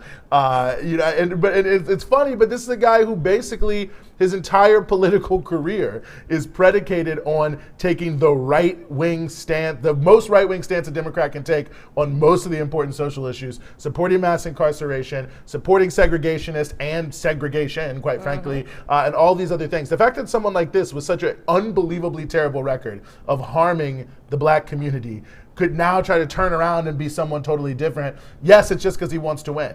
Yes, it's completely cynical. Absolutely, he will not do a significant chunk of what he's going to say, and some of it is actually bad. But just the fact that he feels that he needs to, I think, is a really important moment when we try to connect this uprising. And as I've noted so many times on Breakthrough News, what was it that opened up the space for Biden over the summer that allowed him to start to surge? It was when Trump suppressed a peaceful protest, and the week after that, millions of people came out in every nook and cranny of this country, and it changed the whole political scene. So, a lot to be done, but it's not as if nothing is happening. It's not as if this uprising against racism that has taken many different forms is not finding some resonance. Not enough, too much lip service, not enough substance, but I think we do need to note that this is not just a futile effort, that it really has changed the conversation in this country. And in some ways, we're seeing some echoes tonight at the ballot box. I think you're exactly right. I mean, protest in every single state, all 50 states. I mean, really incredible, historic, and I love the way you put it, Eugene, the fact that it was the movement that forced Biden to have to speak out for Black lives, to have to speak out against racist police killings, and for accountability for police, even though we understand his rhetoric does not match up with his program. And just throw back to DC Mayor Muriel Bowser and, you know, a live stream that we did sometime this summer. And I was just so irate. I remember like after we finished filming, because I was just like, there is Black blood being spilled on Black Lives Matter Plaza. And I mean, I can't think of all of the contradictions and the sickness and corruption of the system that the pandemic has revealed, that this uprising has revealed. I think that is one of the things that has just stuck in my mind so heavy, is the fact that all of these mayors who claim to be for Black lives, all of these Democrats and politicians at every single level, from the local to state to national level, again, their words don't match up with their actions.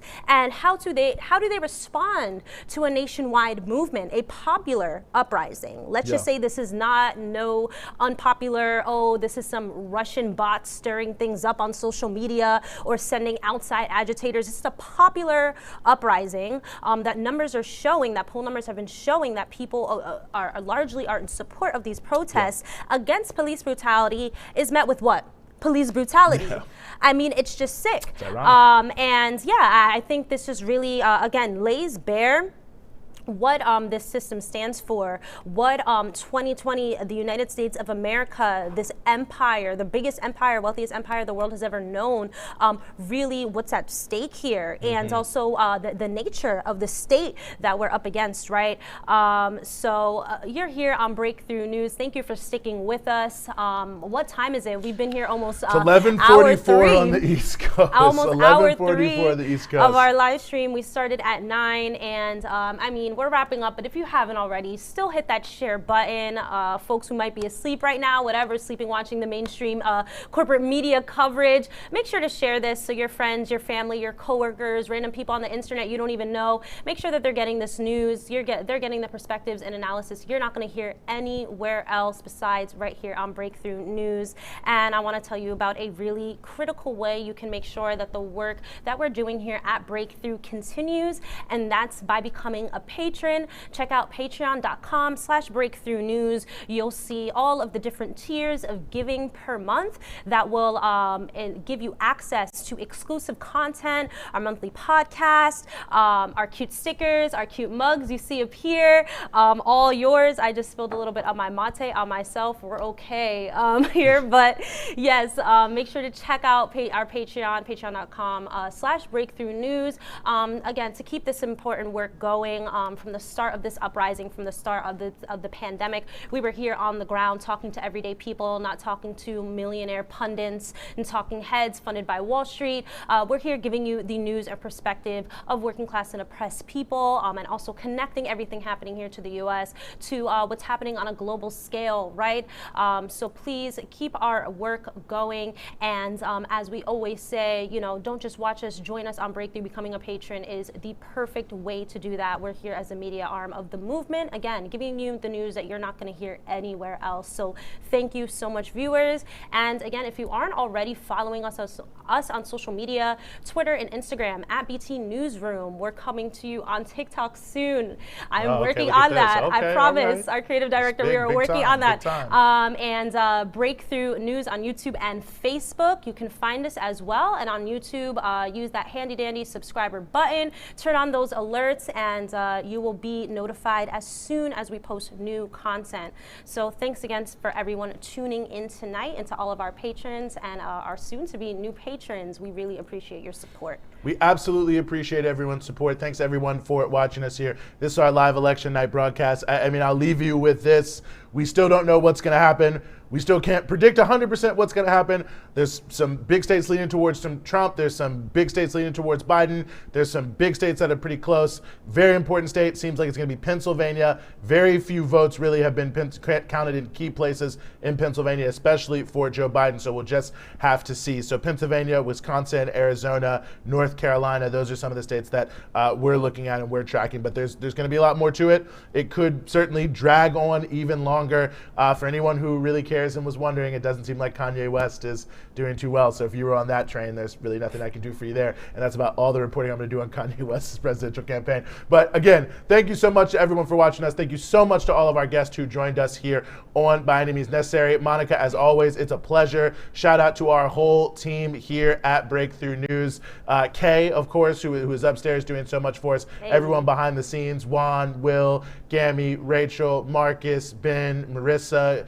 We got people who don't even work here who are here just helping us because they love Breakthrough News. Karina, shout out. We got a lot of people in here who are doing a great job that make all this possible. So I want to give a shout out to all of them because they work super hard to make this possible as well. And don't forget our new daily podcast, Monday through Friday, 5 p.m. Eastern Standard Time, The Punch Out. I'm very honored to be the host of The Punch Out. 20 minutes. We're giving you 15 to 20 minutes. This is very concise. All the news that you need to hear. We're following the news all day, giving it to you at 5 p.m. so you don't have to watch any news at all. What a great group of people we are, right, for doing that for you. Nevertheless, as we always say here on Breakthrough, don't just watch us, join us.